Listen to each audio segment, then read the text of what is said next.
నేను పుట్టాక అన్ని మేనమామలతో సైతం రుతులు దాంట్లో ఉంది పుట్టాక మేనమామలే కాదు పట్టులో అని మొత్తం ఉంది పెద్దది అలా అక్కడ పేటేమో కింద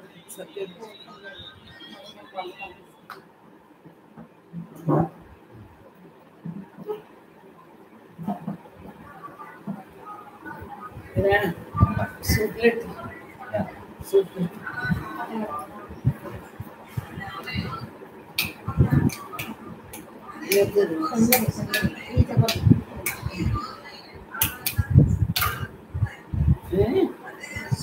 ఇంకా బొమ్మ క్లియర్ గా చూడు వెనకాల నల్లగా కనిపిస్తుంది.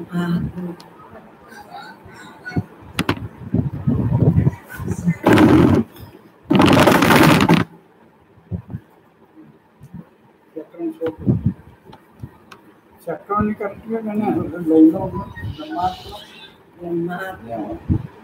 బ్రహ్మస్వరూపులందరికీ బ్రహ్మమే నమస్కరించింది. ఎందువలన అనగా ఈ నామ రూపం గుణాలు మార్చింది అని తెలుసుకున్నాం. అంతటా అన్నంట నాలో మీలో అందరిలో అంతటా ఏ దేహాల్లో అయినా సరే ఉన్నది పరమాత్మ తప్ప రెండోది లేదు అన్న భావంతో ఉన్నాం. కాబట్టి ఇంకేముంటుందమ్మా, విడిగా ఏమీ లేదు. ఉన్నదంతా యథార్థం తెలిసాక విడిగా ఏముండదు. మరి నామరూప గుణాలు పీకెత్తి ఇంకొన్నది ఎవరే? బ్రహ్మే కదా. అదే కదా మనం రోజు చెప్పుకుని ఈ నామానికి రూపానికి గుణానికే కదా ఈ వ్యవహారం అంతా. దానికి ఎట్లా ఉందా? వ్యవహారమే లేదు.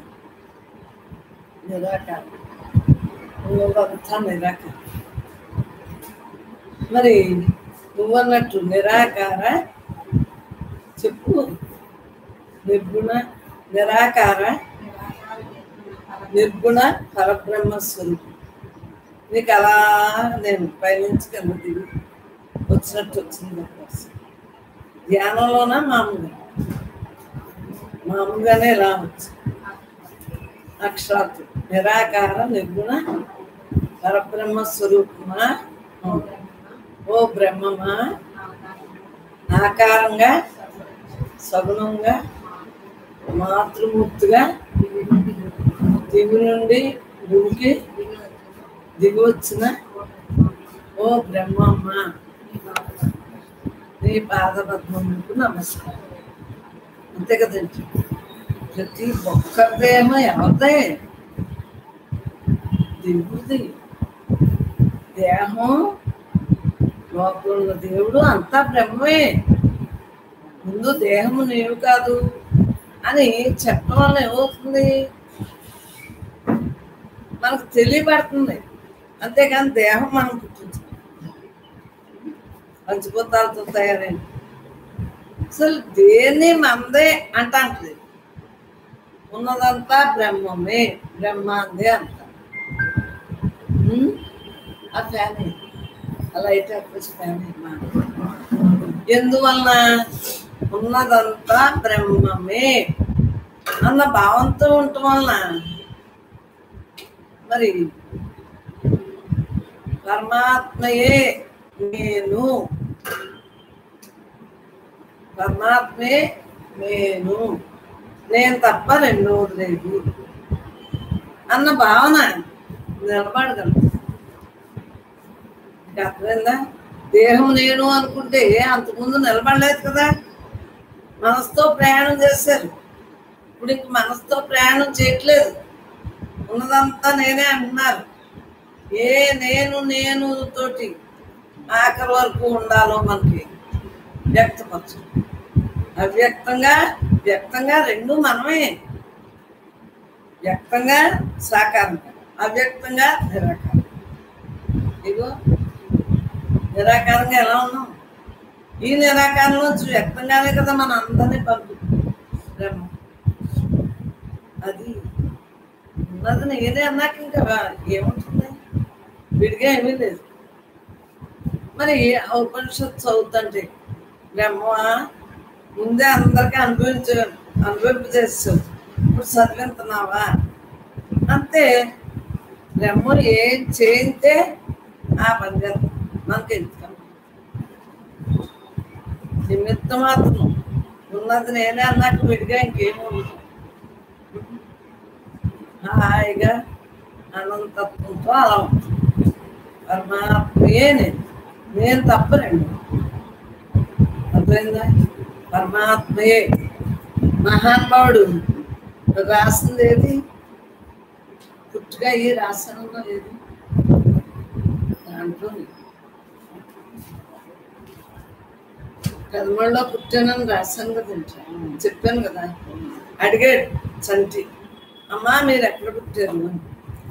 కదమడి, ఐర్లాండ్ అని ఊరు, కదమడిలో తూర్పుగోదావరి. అక్కడ పుట్టటం ఆడైతే అందంగా చూస్తాడు. చెప్పి బ్రహ్మార్పణం, ఎందుకంటే పుట్టుక అడిగాడు, మిగిలినంతా తెలుసు మనలోని. ఆ పెద్దవాళ్ళు చెప్పారంట. అక్కడ ఎవరు చెప్పారు? ఆ చెప్పిన వాళ్ళకి పట్టుకుని సాగదీసి మన చెవులు రెండు ఆయన తెచ్చాడు మొన్న. మన గురించి నాకే సంబంధం. బ్రహ్మాత్మం ఇక్కడ బ్రహ్మ భావన జ్ఞాన సాధన సత్సంగంలో మనం బ్రహ్మమ్మ గారు చెప్తున్న జ్ఞాన ప్రవాహంలో కొన్ని మాటలు ఆవిడ చెప్పిన మాటలే. ప్రతి మాట ఆవిడ జ్ఞానంలోంచి వచ్చి చెప్పిన మాట. ప్రతి మాట కూడా ఈ పుస్తకాలన్నీ కూడా ఆవిడ మస్తకంలోంచి వచ్చినాయే. ఈ పుస్తకాలన్నీ కూడా ఈ పుస్తకాలు ఆవిడ జ్ఞాన స్థితిలో ఆవిడ చెప్పిన మాటలన్నీ రాసి అయ్యే పుస్తకాలుగా పుట్టించుకుని, అంటే ఇది ఎన్నవాళ్ళు తక్కువ కాబట్టి ఇది అందరికీ అవసరం అని కాబట్టి పుస్తకాల రూపేణా అవి అమ్మాయి బాగున్నాయంటే సరే ఈ పిల్లలకి బాగుంటుందమ్మా అంటే అమ్మే అంతా అమ్మ నాన్నే ఆ డబ్బులన్నీ కూడా ఆ డబ్బులంతా ఖర్చు పెట్టి అది బాగుంది అని మేము అందరూ అనేటప్పటికీ ఆ పుస్తకాల రూపేణా ఇంకా ఎక్కువ మందికి అందాలి. ఇది బాగా చిన్న చిన్న పదాలతో ఆచరణకి అనుకూలంగా హాయిగా బ్రహ్మార్పణం అంతటా నిండిన బ్రహ్మమునకు నాలోని బ్రహ్మము నమస్కరించుతున్నది. బ్రహ్మార్పణం బ్రహ్మమ్మ దంపతులకు బ్రహ్మార్పణం, బ్రహ్మమ్మకి బ్రహ్మార్పణం.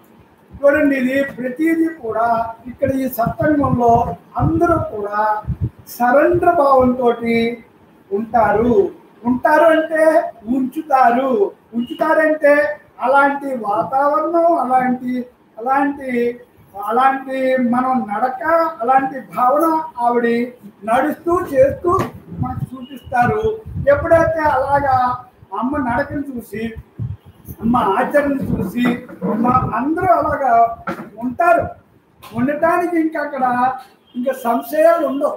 ఎందుకుండవు సంశయాలు ఉండవు అంటే అమ్మా ఇక్కడ భ్రమ భ్రాంతి పోతుంది. ఇక్కడికి వచ్చేటప్పటికి ఈ భావనలన్నీ మారిపోతాయి. ఇది బ్రహ్మ భావన జ్ఞాన సాధన సత్సంగం. ఈ సత్సంగం పేరే భావన మార్పు. భావన మార్చుకుంటే భాగ్యం అందులో ఉందిరా నాయన. నీ భావన వల్ల జన్మలు వస్తాయి. ఆ భావన వల్లే జన్మలు పోతాయి. ఏ భావన వల్ల జన్మలు వస్తున్నాయి? నీకు దేహభావన వల్ల నీకు జన్మలు వస్తున్నాయి. మరి అదే బ్రహ్మ భావనలో ఉంటే జన్మలేని స్థితి. అంతే ఇక్కడ బ్రహ్మ భావన జ్ఞాన సాధన సత్యం యొక్క గొప్పతనం ఏంటంటే ఏమీ లేదు నాయన, అంతా నువ్వే ఉన్నావు. ఇక్కడ అమ్మ చెప్పే దాంట్లో గొప్ప ఏంటంటే ఇక్కడ ముక్తి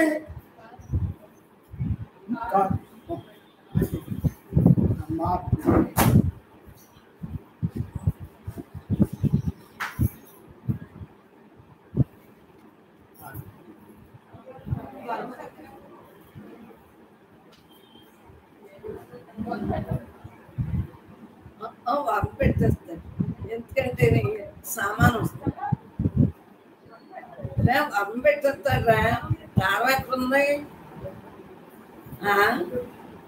వర్మ బయట పెట్టి సామాన్ ఎక్కడికి వస్తుంది, ఆ తలుపులో వస్తుంది. నేనే మర్చిపోయాను.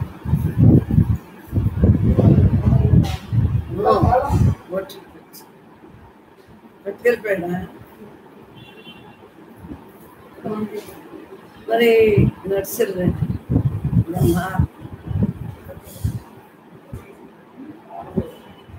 వాడి దగ్గర ఉన్నాడు.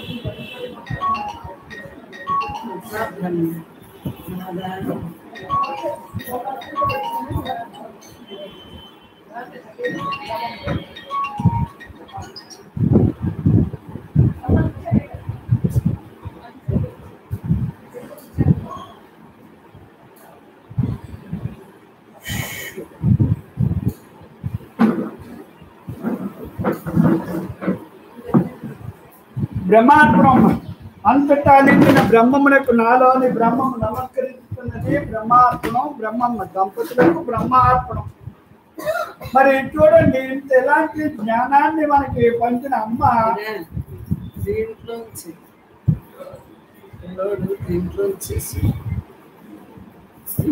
చేసాడు.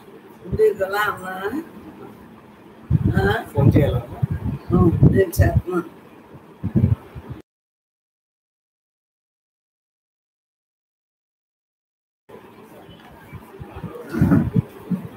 మనం ఒకటి గుర్తుంచబట్టు.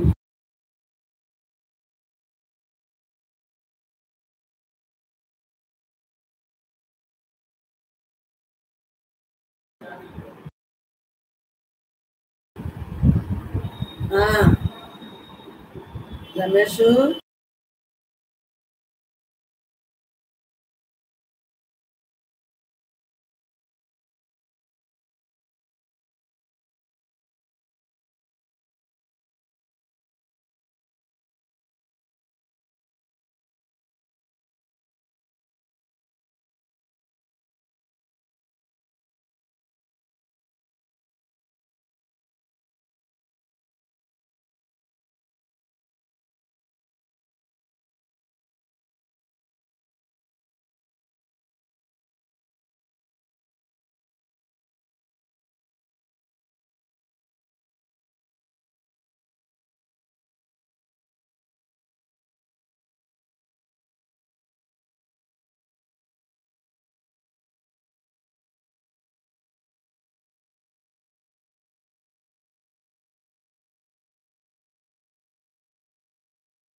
బ్రహ్మార్పణం. అంతటా నిండిన బ్రహ్మమునకు నాలోని బ్రహ్మము నమస్కరించుతున్నది బ్రహ్మార్పణం. బ్రహ్మమ్మ దంపతులకు బ్రహ్మార్పణం. బ్రహ్మమ్మకి బ్రహ్మార్పణం. చూడండి, మరి ఈ సత్సంగంలో యొక్క గొప్పతనం ఏంటంటే అంతా కూడా భావన మార్పు. మనకు అర్థమైంది కదా. నిజంగా కూడా ఇవన్నీ కూడా అమ్మ మత్తడంలో తెచ్చిన మాటలే. అంచేత అమ్మ మత్స్యంలో వచ్చిన మాటల వల్ల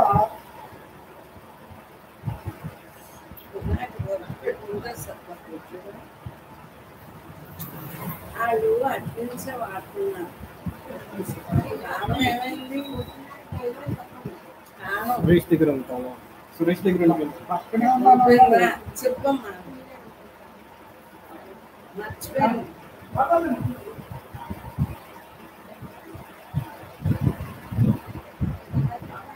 ఇలా దగ్గరకు వచ్చిందని కారు సభ్యాలు గుమ్మాటంగా ఉందా? మరి అడ్రస్ చెప్తుంది.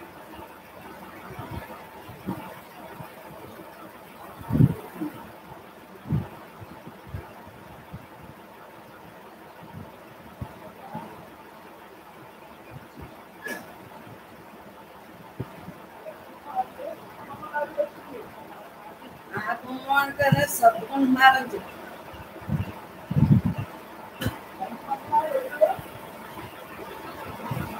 దేని మీద వెళ్ళాడు? నర్సు వెళ్ళాడా?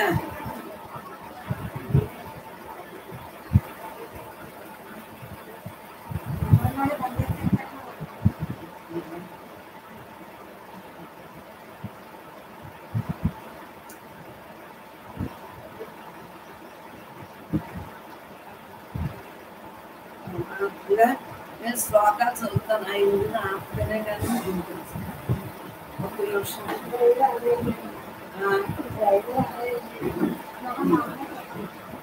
పరమాత్మ స్వరూపంలోకే నమస్కారం. ఎందువల్లంటే ఇలా వేసేసుకోండి, ఎండైనా ఇలా వేసుకోండి. ఎందువల్లంటే అలా వెళ్ళేవాడికి అర్థం అంటే మన ప్లేస్ ఇది అలా వేసుకోండి. ఎందువల్లంటేనమ్మా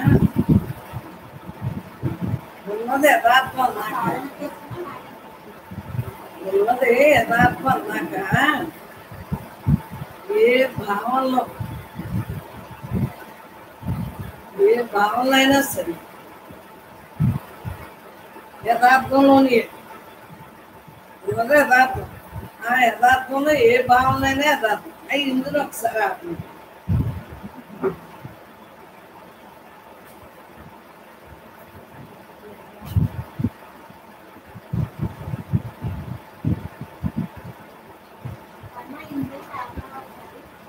ఇంజిన్ ఆపేది.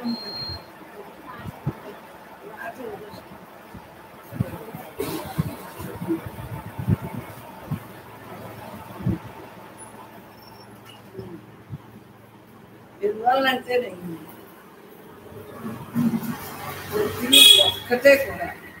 బుద్ధి ఒక్కటే కూడా బ్రహ్మంలో ఉంది కదా, విడిగా ఏదైనా ఉందా చెప్పండి. నువ్వు తయారు చేసావా, నేను తయారు చేసా? పరమాత్మ యొక్క సంకల్ప సిద్ధాంతం ఉన్నది బ్రహ్మమే అన్నాక ఏ విషయాలైనా ఉంటాయి. నువ్వు నేను ఏమి తయారు చేయట్లేదు కదా ప్రకృతిని చెప్పు. మరి ఇంకా తెలిసాక మంద కానిది అనుకోవటం తప్ప కాదు.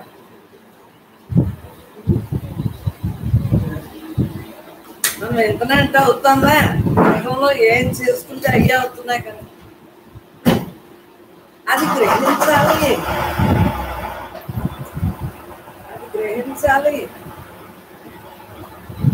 ఒక్కడం కూడా అది గ్రహించాలి.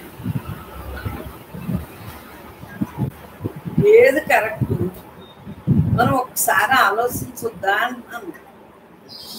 ఆలోచించాలా లేదా? ఆలోచిస్తే అంతా మనకే అర్థం. ఇప్పుడు వరకు దేహం మీద, దేహం భావాల మీద ఆలోచించారు అందరూ. దేహ సంబంధికుల మీద, ప్రపంచాల గొడవలో ఆలోచించారు. ఇప్పుడు ఒక్కసారి ఆలోచించి తత్వవిచారణ చేయండి. మనం ఏదైనా ప్రకృతిని ఏదైనా సృష్టించగలమా చెప్పు. ప్రకృతిలోంచి వచ్చిన ఫ్యాన్లైనా కనిపెట్టేది అది ఎవరి ద్వారా? పరమాత్మ ద్వారానే కదా. ఆ బుద్ధి అతనికి వచ్చింది. సో ఏదైనా నువ్వు కనిపెట్టగలవు. మరి డాక్టర్లు అంతా ప్రాణం పోతున్నారు, ఆక్సిజన్ ఎంత ఉంటుంది? ఒక్కసారి ఆలోచించున్నారా? మనం ఎంత తెచ్చుకుంటే ఆయువు అంతవరకునే కదా. దాన్ని గుర్తుంచుకోండి. టైం అయిపోతుంది. సెకండ్ 24 గంటలు అయిపోవటమే కదంటరా. అదొక్కటే మనం గమనించుకుంటాం. క్షీణం అయిపోతుందో లేదు. మరి ఆయువుని క్షీణింప చేసుకోవటానికి తయారుగా మాత్రం మనసుతో ఉంటున్నారా లేదా? ఆయువుని ఉన్నంతసేపు కూడా వేస్ట్ చేసుకోవట్లేదు. ప్రతిరోజు మనం సాగుకు దగ్గర అవుతున్నామని అనుకోవట్లేదు. మనం ఇంకా ఎన్ని రోజులు బతికాం, ఇంకా అన్ని రోజులు బతికామని పండగలు చేసుకుంటున్నారు. నిజంగా అంతే. వాటికి పాయింట్లు చెప్తాను కదా, ఇవన్నీ కూడా అమ్మ నాకు రాత్రి చెప్తా ఉంటారమ్మా. ఫోన్ చేసిన పాయింట్లు చెప్తాం, ఆ పాయింట్లు రాసుకుంటాం. అవును, ఎందుకంటే నేను చెప్పను. నేను నా ధ్యానాన్ని నేనేమి వదులుకోను. పిల్లోడు ఉన్నాడు కదా, ఆడి చెప్తారు. నేను మరి అమ్మ అన్నారు రాత్రి. అంటే ఎందుకంటే ప్రతిరోజు కూడా ఈ అవగాహన ప్రతి ఒక్కరికి కావాలి. ప్రతి ఒక్కరు తత్వ విచారంలో ఉంటేనే ఆ తత్వం తెలుసుకుంటానికే కదా మన ప్రయత్నం. మన ఈ తపన అంతా చల్లారాలి అంటే తపస్సు చేయాలి. తపన చల్లారాలంటే తపస్సు చేయాలి. నీ భావన చల్లారాలంటే ఆ భావన గురించి నువ్వు అనుకునే దాని గురించి నీకు తెలియాలి. అంటే తెలుసుకోవాలి అనుకున్నది తెలిసినప్పుడే నువ్వు అక్కడ ఆగుతుంది నీ తపన. ఇప్పుడు ఇక్కడికి వచ్చి ఇది తెలుసుకోవాలనుకున్నంతసేపు వస్తావు, తెలుసుకున్న తర్వాత ఓ ఈ ఆనందాన్ని అనుభవించు హాయిగా తపన చల్లారుతుంది. తపన యొక్క నీ ఆలోచన యొక్క నువ్వు తెలుసుకున్న దాన్ని అది ఆచరించి అనుభవించడానికి ప్రయత్నం చేస్తావు. అనుభవించినప్పుడు ఇది తెలుసుకోవాలనుకున్నప్పుడు తెలుసుకున్నప్పుడు ఎలా అంటే అమ్మా ఇక్కడ ప్రతిదీ కూడా ఏదన్నా కూడా ఒక అంటే ఇవన్నీ ఎలాగ అనుకుంటే కానీ కుదరదు. ఇక్కడ ఒక కూర గురించి మనకు తెలియదు, తెలుసుకోవడం కాదు, అది వండుకుని తిన్నప్పుడు దాని రుచి తెలిసినప్పుడు నీకు క్లియర్ అవుతుంది. అప్పుడు నువ్వు అది తెలుసుకున్నది కరెక్ట్ అనిపిస్తుంది. అలాగే మనం ఇక్కడికి వచ్చాం, మన అమ్మ దగ్గరికి వచ్చాం. అమ్మ అంటే బ్రహ్మ భావన జ్ఞాన సాధన సత్సంగమే. అమ్మే అన్ని సత్సంగం అంటే ఏంటి? సరిచేసేది అమ్మ, సరైన మాటలు చెప్పేది అమ్మ, సరిగ్గా నీకేం కావాలో ఇక్కడ తెలియజేసేదే అమ్మ. ఇవన్నీ కూడా ఈ సత్సంగం వల్లే నీకు సరి చేసుకునే విధానం తెలుస్తుంది, కానీ ఇంకెక్కడా నీకు తెలియదు. అందుచేత మనం ఏమో మన తపన జన్మరా అంటే మనం ఇక్కడికి వచ్చాక మనకి అనిపించింది ఏంటంటే, ఇక్కడికి వచ్చాక ఇది నేను అందరూ కూడా ఇక్కడ చెప్పుకునేది ఉండేది ఈ స్థితిని బట్టి అందరూ కూడా జన్మరాహిత్వే నా గోలు, జన్మరాహిత్వే నా గోలు, జన్మరాహిత్వే నా గోలు అంటే మళ్ళీ నేను జన్మకి రాను, ఈ జన్మ చక్రంలో పడను, ఈ కాలానికి అతీతంగా నేను ఈ దేహభావన అన్నీ కూడా తెలుసుకుని అన్నీ ఇక్కడ తెలియబడతాయి కదా, అన్నీ తెలుసుకుని నేను ఆ భావనను మార్చుకుంటాను. ఇక్కడ అన్ని భావనలు మారిపోతాయమ్మా, అన్నీ అలాగే ఉంటాయి. ఇక్కడ ముక్తి కావాలి అని వచ్చాం మనం.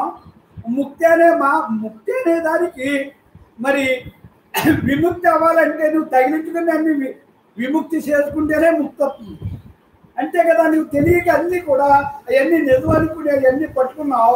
ఆ పట్టుకుని అన్నీ కూడా నువ్వు పట్టుకున్నట్లు ఎలా నేర్పుగా వదిలేయాలో, ఏది పట్టుకోవాలో అది మానేసి మనకి ఈ బాహ్య ప్రపంచంలో ఈ కనిపించే అన్ని నిజమనుకున్నాం.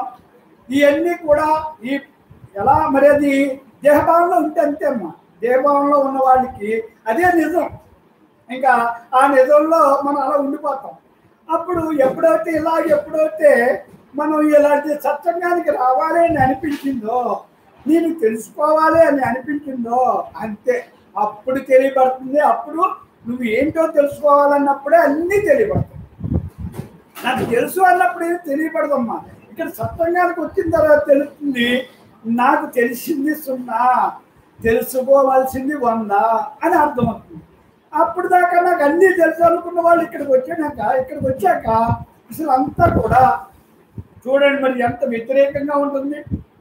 అన్నీ కూడా మనం చేసి అన్నీ కూడా వ్యతిరేకమే. ఓహో ఇది మానాలి, ఇది తగ్గాలి, ఇది అనకూడదు, ఇది వినకూడదు, ఇది ఏది పనికిరాదు, కోరిది లేదు, ఏడుపు లేదు, ఇవన్నీ కూడా అమ్మ వివరంగా మనకి ప్రతి మాటలోని మనకి చెప్పారు. కాబట్టి ఎప్పుడైతే సత్సంగానికి వచ్చామో ఇక్కడ ఏడుపుకి ఫుల్ స్టాప్, ఏడుపు లేదు. నెక్స్ట్ సాగు భయం లేదు. సాగు భయం అసలు లేనే లేదు. ఎందుకంటే సాగు అంటే ఏంటో తెలుస్తుంది. ఇక్కడ మనం పుట్టినరోజులు జరుపుకుని నేను 10 పుట్టిన 11, 12, 15, 20, 50 అంటున్నాం. 50 అనుకుంటా నేను ఇంకా ఎక్కువ ఇంకా రోజు ఉన్నాను అనుకుంటున్నావు. ఇది ఈ పుట్టినరోజులన్నీ చచ్చి రోజుకి దగ్గర అవుతున్నావు అని అర్థం అవ్వట్లేదు. ఇక్కడ మనం పుట్టి పెరుగుతున్నామంటే పెరుగుడు దేనికి? విరుగుడికే కదా. పుట్టింది ఏదైనా సరే, ఏదైనా కూడా పుట్టింది ప్రతిదీ కూడా ఈ దేహం ఈ కాయం కాలిపోవటం ఖాయం. మహాత్ములు చెప్పిన మాట ఏంటంటే కాయం, ఇది కాయం అంటే శరీరం. ఈ శరీరం కాలిపోవటం ఖాయం. ఇంక దీన్ని ఎవరు ఆపలేరు. ఎందుకు ఆపలేరు? అది పుట్టిందంటే సాగు తథ్యం, ఇంక అందులో సంశయం లేదు. మనం అది మానేసి ఇది ఇలా ఉండిపోయే వాళ్ళకే మనం పండుగలు జరుపుకుంటున్నాం. అంటే అది మనం తప్పు కాదు అది. కానీ పుట్టినరోజు ప్రతిరోజు పండుగ ఎలా చేసుకోవాలంటే, నేను పుట్టినరోజుకి మయాన్ని నేను ఏం తెలుసుకున్నాను, ఈ మానవ జన్మ యొక్క గొప్పతనం ఏం తెలుసుకున్నాను, ఏం తెలుసుకుని నేను ఏం మార్చుకున్నాను అని అలాగా తప్పు విచారం చేసుకుంటా పుట్టినరోజు చేసుకున్నా పర్వాలేదు. అంతేగాని నేను ఇన్ని రోజులు బతికాను, ఇన్ని సంవత్సరాలు ఉన్నాను, ఇన్ని సంవత్సరాలు హాయిగా ఆనందంగా ఉన్నాను అని అనుకుంటున్నారు. అది ఒక్కసారి ఒక్క క్షణం ఆలోచించుకోండి. మీరు శాశ్వతమైన ఆనందాన్ని పొంది హాయిగా ఉండగలుగుతున్నారా? పుట్టినరోజు చేసుకోండి, ఏం బాధలేదు.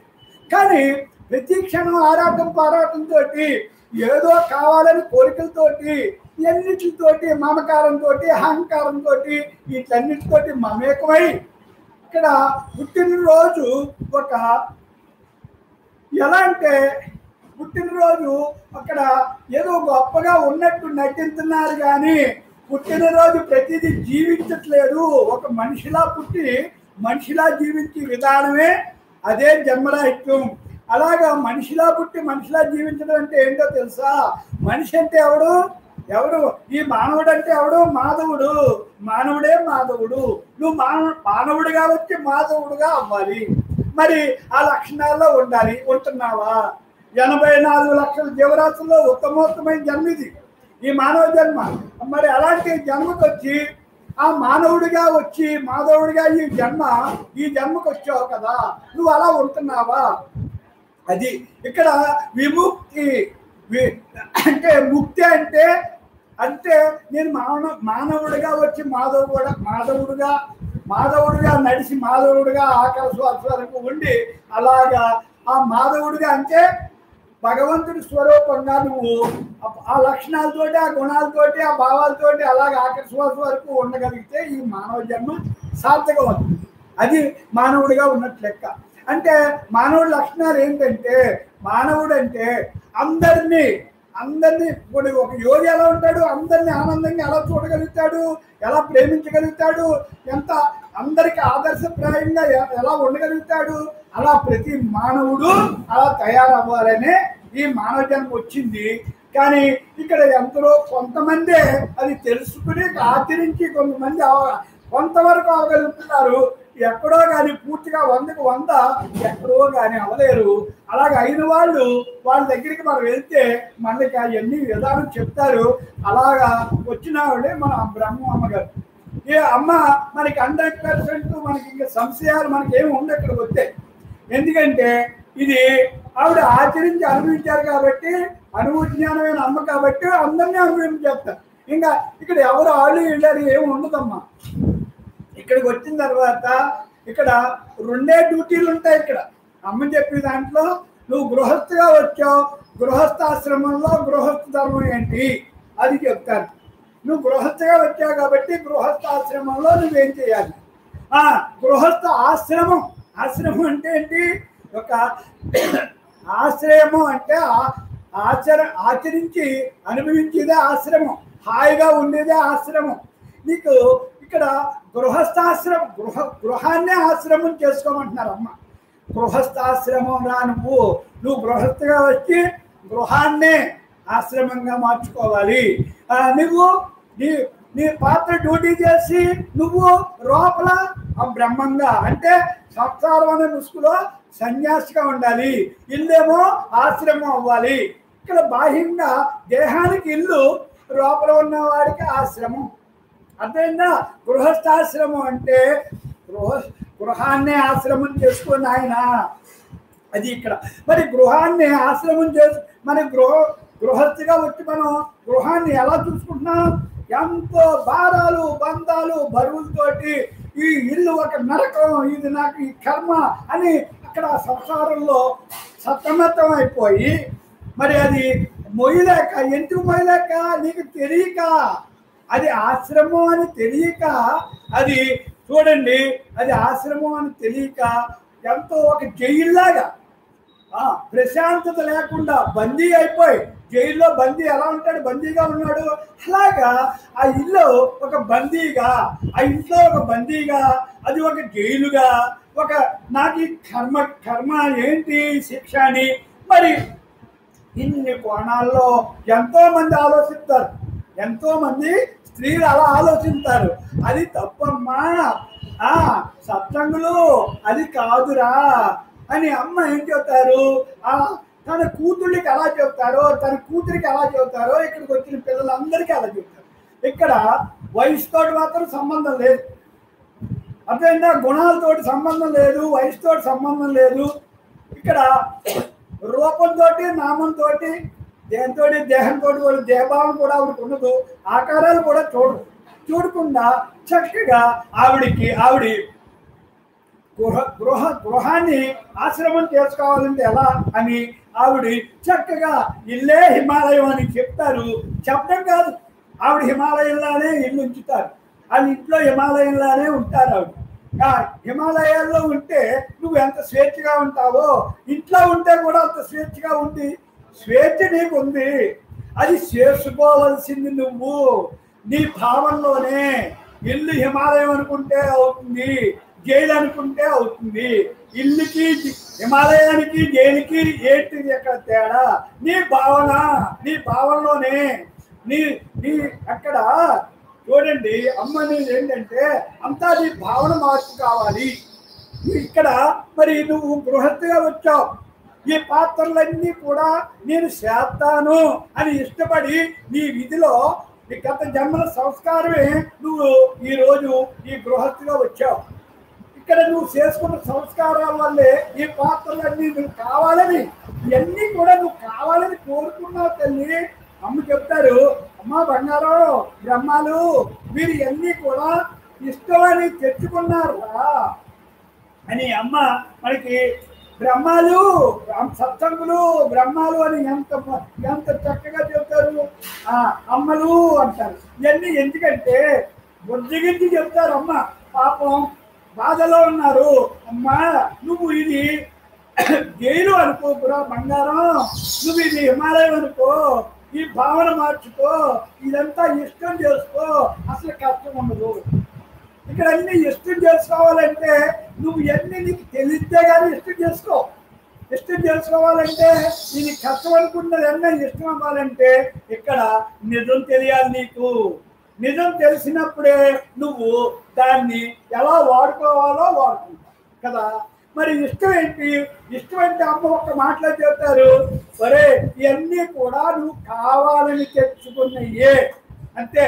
ఇవన్నీ నువ్వు చేస్తానని ఒప్పుకున్న వచ్చిన పాత్రలే. నీ చుట్టూ ఉన్న వాళ్ళందరూ కూడా తల్లిదండ్రులు, అత్తమామలు, భార్య పిల్లలు, భర్త భార్య పిల్లలు అందరూ కూడా ఈ కుటుంబంలో పాత్రలన్నీ నువ్వు కావాలని. ఇవన్నీ నేను ఇక్కడ ఒక డ్రామాలో నువ్వు ఒక పాత్ర నేను చేస్తానన్నప్పుడు మిగతా పాత్రలు అన్నీ ఆడి పని వాళ్ళు చేస్తారు, నీ పని నువ్వు చేయాలి. వాళ్ళకి నువ్వు చేయాలి, నీకు వాళ్ళు చేస్తారో అప్పుడు ఆ డ్రామా పూర్తవుతుంది. అంతే కదా. నేను ఎవరికి చేయను, నేను ఒక్కడే మాట్లాడి వచ్చేస్తానంటే ఆ డ్రామా అసలు అది కుదురుతా? ఆ పాత్ర నీకు చెప్తారా? ఎవరు? కానీ నువ్వేం చేసి వచ్చావు ఆ డ్రామాలో ఒప్పుకున్నప్పుడు, నేను చక్కగా నా డ్యూటీని నా పాత్ర నేను పోషించాను కదా, జీవిస్తాను ఆ పాత్రలో అని మనం వచ్చాము ఇక్కడికి. మరి ఇక్కడికి వచ్చిన తర్వాత మరి ఇవన్నీ కష్టం అనుకుంటా, ఇవన్నీ కూడా ఎందుకు నేను చేయాలి అనే వ్యతిరేకించుకుంటా. చూడండి ఎంత ఘర్షణ చూడండి. తెలియక, ఒక్క మాటలో తెలియక. అమ్మ ఎప్పుడైతే ఇది నీకు తెలియకరా బాబు, ఇవన్నీ నువ్వు ఇష్టపడి తెచ్చుకున్నావు, ఇది తప్పించుకోవడానికి లేదు. అది ఇక్కడ తప్పించుకునేది కాదు. అంచేత నువ్వు ఒప్పుకుని వచ్చావు కదా, ఒప్పుకుని వచ్చినప్పుడు చేయవలసిందే. అది ఇక్కడ అమ్మ చెప్పిన తర్వాత మనకి అర్థమైంది, ఓహో ఇవన్నీ నేను తెచ్చుకుని వచ్చానా అని అప్పుడు అర్థం అవుతుంది. ఇవన్నీ కూడా మరి ఇంకా బాగా అర్థమవుతుంది ఏంటంటే, ఇక్కడ నీకు పరిస్థితులు అనుకూలంగా ఉండవు. నువ్వు అనుకున్నట్టు అన్ని పరిస్థితులు అనుకూలంగా ఉండవు. పరిస్థితులు అనుకూలంగా లేకపోయినా వ్యతిరేకంగా ఉన్నా నువ్వు అది అనుకూలం చేసుకొని హాయిగా ఉండాలి, ఉండి శక్తి నీకు రావాలి. అది అది అన్నీ అనుకూలంగా ఉంటే అందరూ చేస్తారు. అక్కడ అనుకూలం ఎవరికీ ఉండవు, అందరికీ పరిస్థితులు అనుకూలం అందరికీ ఉండవు, ఎక్కువ మందికి. దాన్ని అనుకూలం చేసుకుని హాయిగా ఉండేవాడే జ్ఞాని. జ్ఞానం అంటే ఆధ్యాత్మిక తెలుసుకుని ఆచరించి అనుభవించేవాడు. అర్థమైందమ్మా? ఇప్పుడు గృహస్థాశ్రమంలో మన అందరూ కూడా ఇవాళ ప్రతి ఒక్కళ్ళు, ప్రతి స్త్రీ కూడా పాపం ఇవాళ పరిస్థితి ఎలా ఉందంటే చాలా చాలా ఇక్కడ ఆరోగ్యం బాగోట్లేదు. అర్థమైందా? ఆ మనశ్శాంతి లేదు, దేహశాంతి లేదు. మనశ్శాంతి దేహశాంతి లేకపోవడానికి కారణం నీ యొక్క ఆలోచన విధానమే నిన్ను అలాంటి స్థితికి తీసుకొచ్చింది. నువ్వు ఇక్కడ చూడండి, ఆహారం వల్ల శరీరం యొక్క ఆరోగ్యం పోతుంది. సరైన ఆలోచనలు ఆలోచించలేకపోవడం వల్ల మనశ్శాంతి పోతుంది. ఈ రెండు నువ్వు కల్పించుకున్నవే, నువ్వు కావాలని తెచ్చిపెట్టుకున్నవే అని అమ్మ చెప్తాను.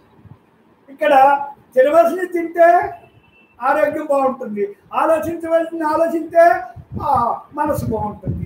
మరి ఆలోచిస్తే మనసు పాడవుతుంది, తినకూడని తింటే ఆరోగ్యం పోతుంది. మరి ఇక్కడ ఏది తినాలో ఏది ఆలోచించాలో తెలియక పాపం అవన్నీ కూడా అలా తెచ్చిపెట్టుకున్నావురా సత్సంగులు అని అమ్మ ఇక్కడ అన్నీ కూడా ఇక్కడ దేహధర్మం కానించి గృహస్థాశ్రమంలో నువ్వు ఎలా ఉండాలి, ఏం చేయాలి, ఎందుకు వచ్చావు, ఇవన్నీ కూడా అమ్మ ఆచరించావంటే మనకి అందరికీ అర్థమవుతుందమ్మా. ఇక్కడ గృహస్థుగా పాపం ఇవాళ ప్రతి ఒక్కరికి కూడా వీళ్ళు అలానే అక్కలేదు, ఉన్నాళ్ళు లేనోళ్ళు అని కాదు, ఎవరైనా ఒకే స్థితిలో ఉన్నారు. ఏ స్థితి అది? మనశ్శాంతి దేహశాంతి రెండు శాంతులు కోల్పోయి అశాంతితోటి అనారోగ్యంతో ప్రతి మనిషి లాక్కుండా పీక్కుంటారే జీవిత విధానం. లాక్కుండా అంటే అలాగే జీవిత విధానం గడుపుతుంది. పైకి అలా ఉంటున్నారు కానీ లోపలంతా కూడా పైకి నటిస్తున్నారు బాగోదని, లోపల అలా బాధపడుతున్నారు. జీవించట్లేదు, నటిస్తున్నారు. జీవితాన్ని జీవించే విధానమే ఆధ్యాత్మిక విద్య. ఆధ్యాత్మిక విద్య ఎవరు తెలుసుకున్నారో, ఆధ్యాత్మిక విద్య అంటే ఎవరు ఏంటి? తన్ను తాను తెలుసుకుని అతడు అదే రమణ మహర్షి మాట, నిన్ను నువ్వు తెలుసుకో నాయనా, నిన్ను నువ్వు తెలుసుకున్నావంటే నేను ఇంక తెలుసుకోవాల్సింది ఏమీ లేదు. అది ఆయన ప్రశ్నకి అమ్మ చక్కగా ఆయన నిన్ను తెలుసుకోని ప్రశ్న మనకి అందరికీ ప్రశ్నేసి వదిలేరు. మరి అమ్మ దగ్గరికి వచ్చాక ఆ ప్రశ్నకి చక్కగా జవాబు, ఈ దేహం నువ్వు కాదురా, నువ్వు బ్రహ్మానివిరా. బ్రహ్మన్నా ఆత్మన్నా శక్తి అన్నా భగవంతుడన్నా ఏదన్నా ఒకటి. ఇక్కడ మరి ఆ రమణ మహర్షి చెప్పిన మాటకి అమ్మ ప్రతి ఒక్కరికి చక్కని సమాధానంగా, చక్కని జవాబుగా, ఆ ప్రశ్నకి జవాబుగా అమ్మ ఇక్కడ ఈ సత్సంగం ఇక్కడ భగవద్గీత యొక్క అనుభవం, ఇక్కడ భగవద్గీత ఆచరించబడుతున్న భగవద్గీత, అనుచరిస్తున్న భగవద్గీత.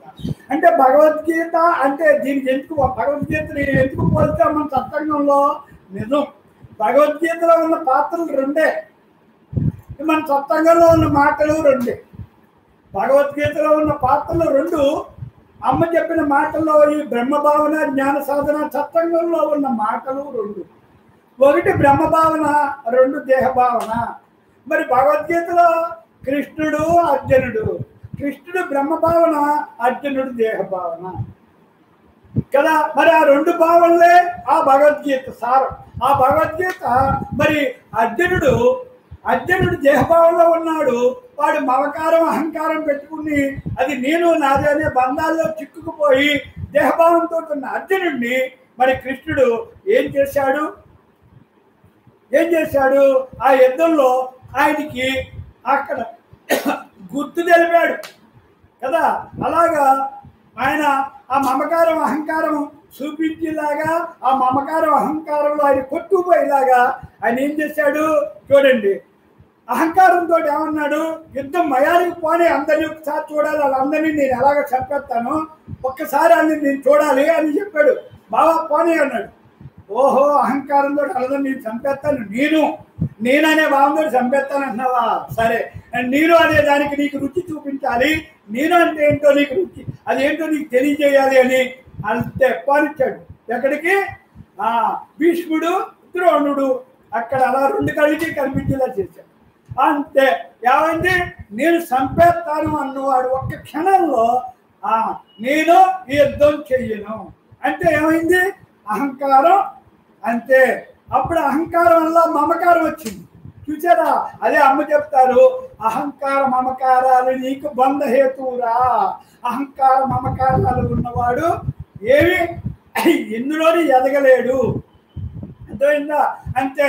ఎప్పుడైతే మమకారం అహంకారంతో అన్నాడు, తీసుకెళ్ళాడు, మమకారం పక్కన మమకారం చూపించాడు కృష్ణ పరమాత్మ. అంటే బ్రహ్మభావంలో ఉన్నవాడికి అన్నీ తెలుసు, దేహభావంలో ఉన్నవాడికి కొన్నే తెలుసు. కనిపించిన ఈ దృశ్యాలే తెలుసు, ఇదే నిజం అనుకుంటాడు. చూసారా? అప్పుడు ఏమైంది? శుభుడిని భీష్ముడిని ద్రోణుడిని చూసేటప్పటికి మమకారం, నా తాతగారు నా గురువు గారు వీళ్ళిద్దరినీ చంపి నాకు ఈ రాజ్యం వద్దు.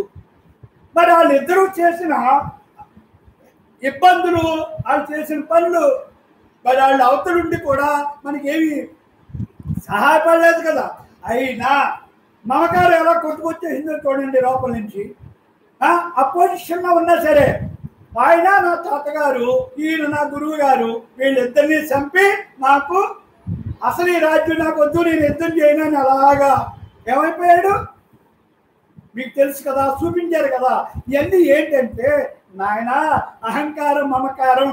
అంత వీరుడు సూర్యుడు ధీరుడు అయిన అర్జునుడే, అంటే భగవంతుడైన కృష్ణుడే పక్కన ఉండగా, చూసారా? పక్కన కృష్ణుడు ఉండగా అర్జునుడు దేహభావంతో మమకారంతో ఎలాగ అహంకారంతో ఎలా అయిపోయాడు చూసారా? మీరు కూడా జాగ్రత్త. మనకు అన్నీ కూడా గీత మన రాత అని ఎందుకు చెప్తారనుకుంటున్నారు? గీతని ఆచరించు. గీతలో ఉన్న లక్షణాలు, గీతలో ఉన్న నడకడు నువ్వు ఆచరించు. ఏమవుతావు? కృష్ణ పరమాత్మ అవుతావు. అది గీత మన రాత అంటారు. ఏంటనుకుంటారు? అదే.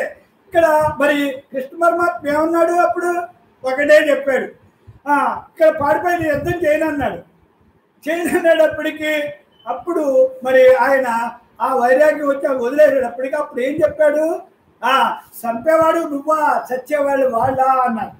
అంటే ఇవన్నీ కూడా ఆయనకి తెలియజేసేలాగా ఆ విశ్వరూపం చూపించి, ఆయనకి ఆ సూక్ష్మంగా ఆ విశ్వరూపం చూసి శక్తిని ఆవిడకి ఇచ్చి, ఆయన అర్జునుడికి ఇచ్చి, అయితే చూడు నువ్వు ఎవరిని చంపుతావో, ఎవరు సత్తారో, ఎవరు చంపేవాడు నువ్వో, సత్యవాళ్ళు వాళ్ళు, నువ్వు ఒకసారి చూడని ఆయన ఏం చేశాడు? ఆ విశ్వరూపాన్ని చూపించాడు. చూపించేటప్పటికి అందరూ చచ్చిపోయి ఉన్నారు, అందరూ అలాగా శవాలైపోయి ఉన్నారు. అవన్నీ చూశాడు. అయ్యో వీళ్ళంటే వెళ్ళండి అన్ని అలాగా అందరినీ. ఓహో అంటే అప్పుడు అర్థమైంది. ఇవన్నీ చూసి చంపేవాడిని నేను కాదా, నేను నిమిత్త మాత్రున్నా, వాళ్ళు ఎలాగా చచ్చిపోతారా అని కొంచెం అర్థమయ్యి అప్పుడు అయ్యి బాబు నాకు వద్దిది, నన్ను మామూలుగా చేయి కృష్ణ పరమాత్మ అని దండం పెట్టాడు. అప్పుడు మర్మం తెలుసుకున్నాడు. ఇక్కడ మరి ఇంకా చెప్పాడు, నీకు అవన్నీ తెలవడానికి నాకు తెలవబడడానికి కారణం ఏంటి అని అడిగాడు కృష్ణ. అప్పుడు అర్జునుడు, నువ్వు దేహభావంలో ఉన్నావు, నీ దేహం నిజం అనుకుంటున్నావు, అదే నువ్వు అనుకుంటున్నావు. దాని ప్రభావం వల్ల ఇవన్నీ ఈ దృశ్యం ఇవన్నీ కూడా నేను నాది అనే భావాలు, మమకారం, అహంకారం, ఇవన్నీ కూడా ఈ బంధువులు స్నేహితులు ఇవన్నీ నిజం, ఈ దృశ్య ప్రపంచం అంతా నిజం, ఈ బాహ్య సంపదలు నిజం, అన్నీ కూడా ఇవన్నీ నిజం అనుకుంటున్నావు. ఇవన్నీ క్షణికం, ఇవన్నీ మారిపోతాయి, ఇవన్నీ మార్పు చెందేయి. ఈ దేహభావంలో ఉంటే అయ్యే నిజం, మరి బ్రహ్మభావంలో ఉంటే ఈ దేహం నువ్వు కాదనుకుంటే నీకు అంతా తెలుస్తుంది.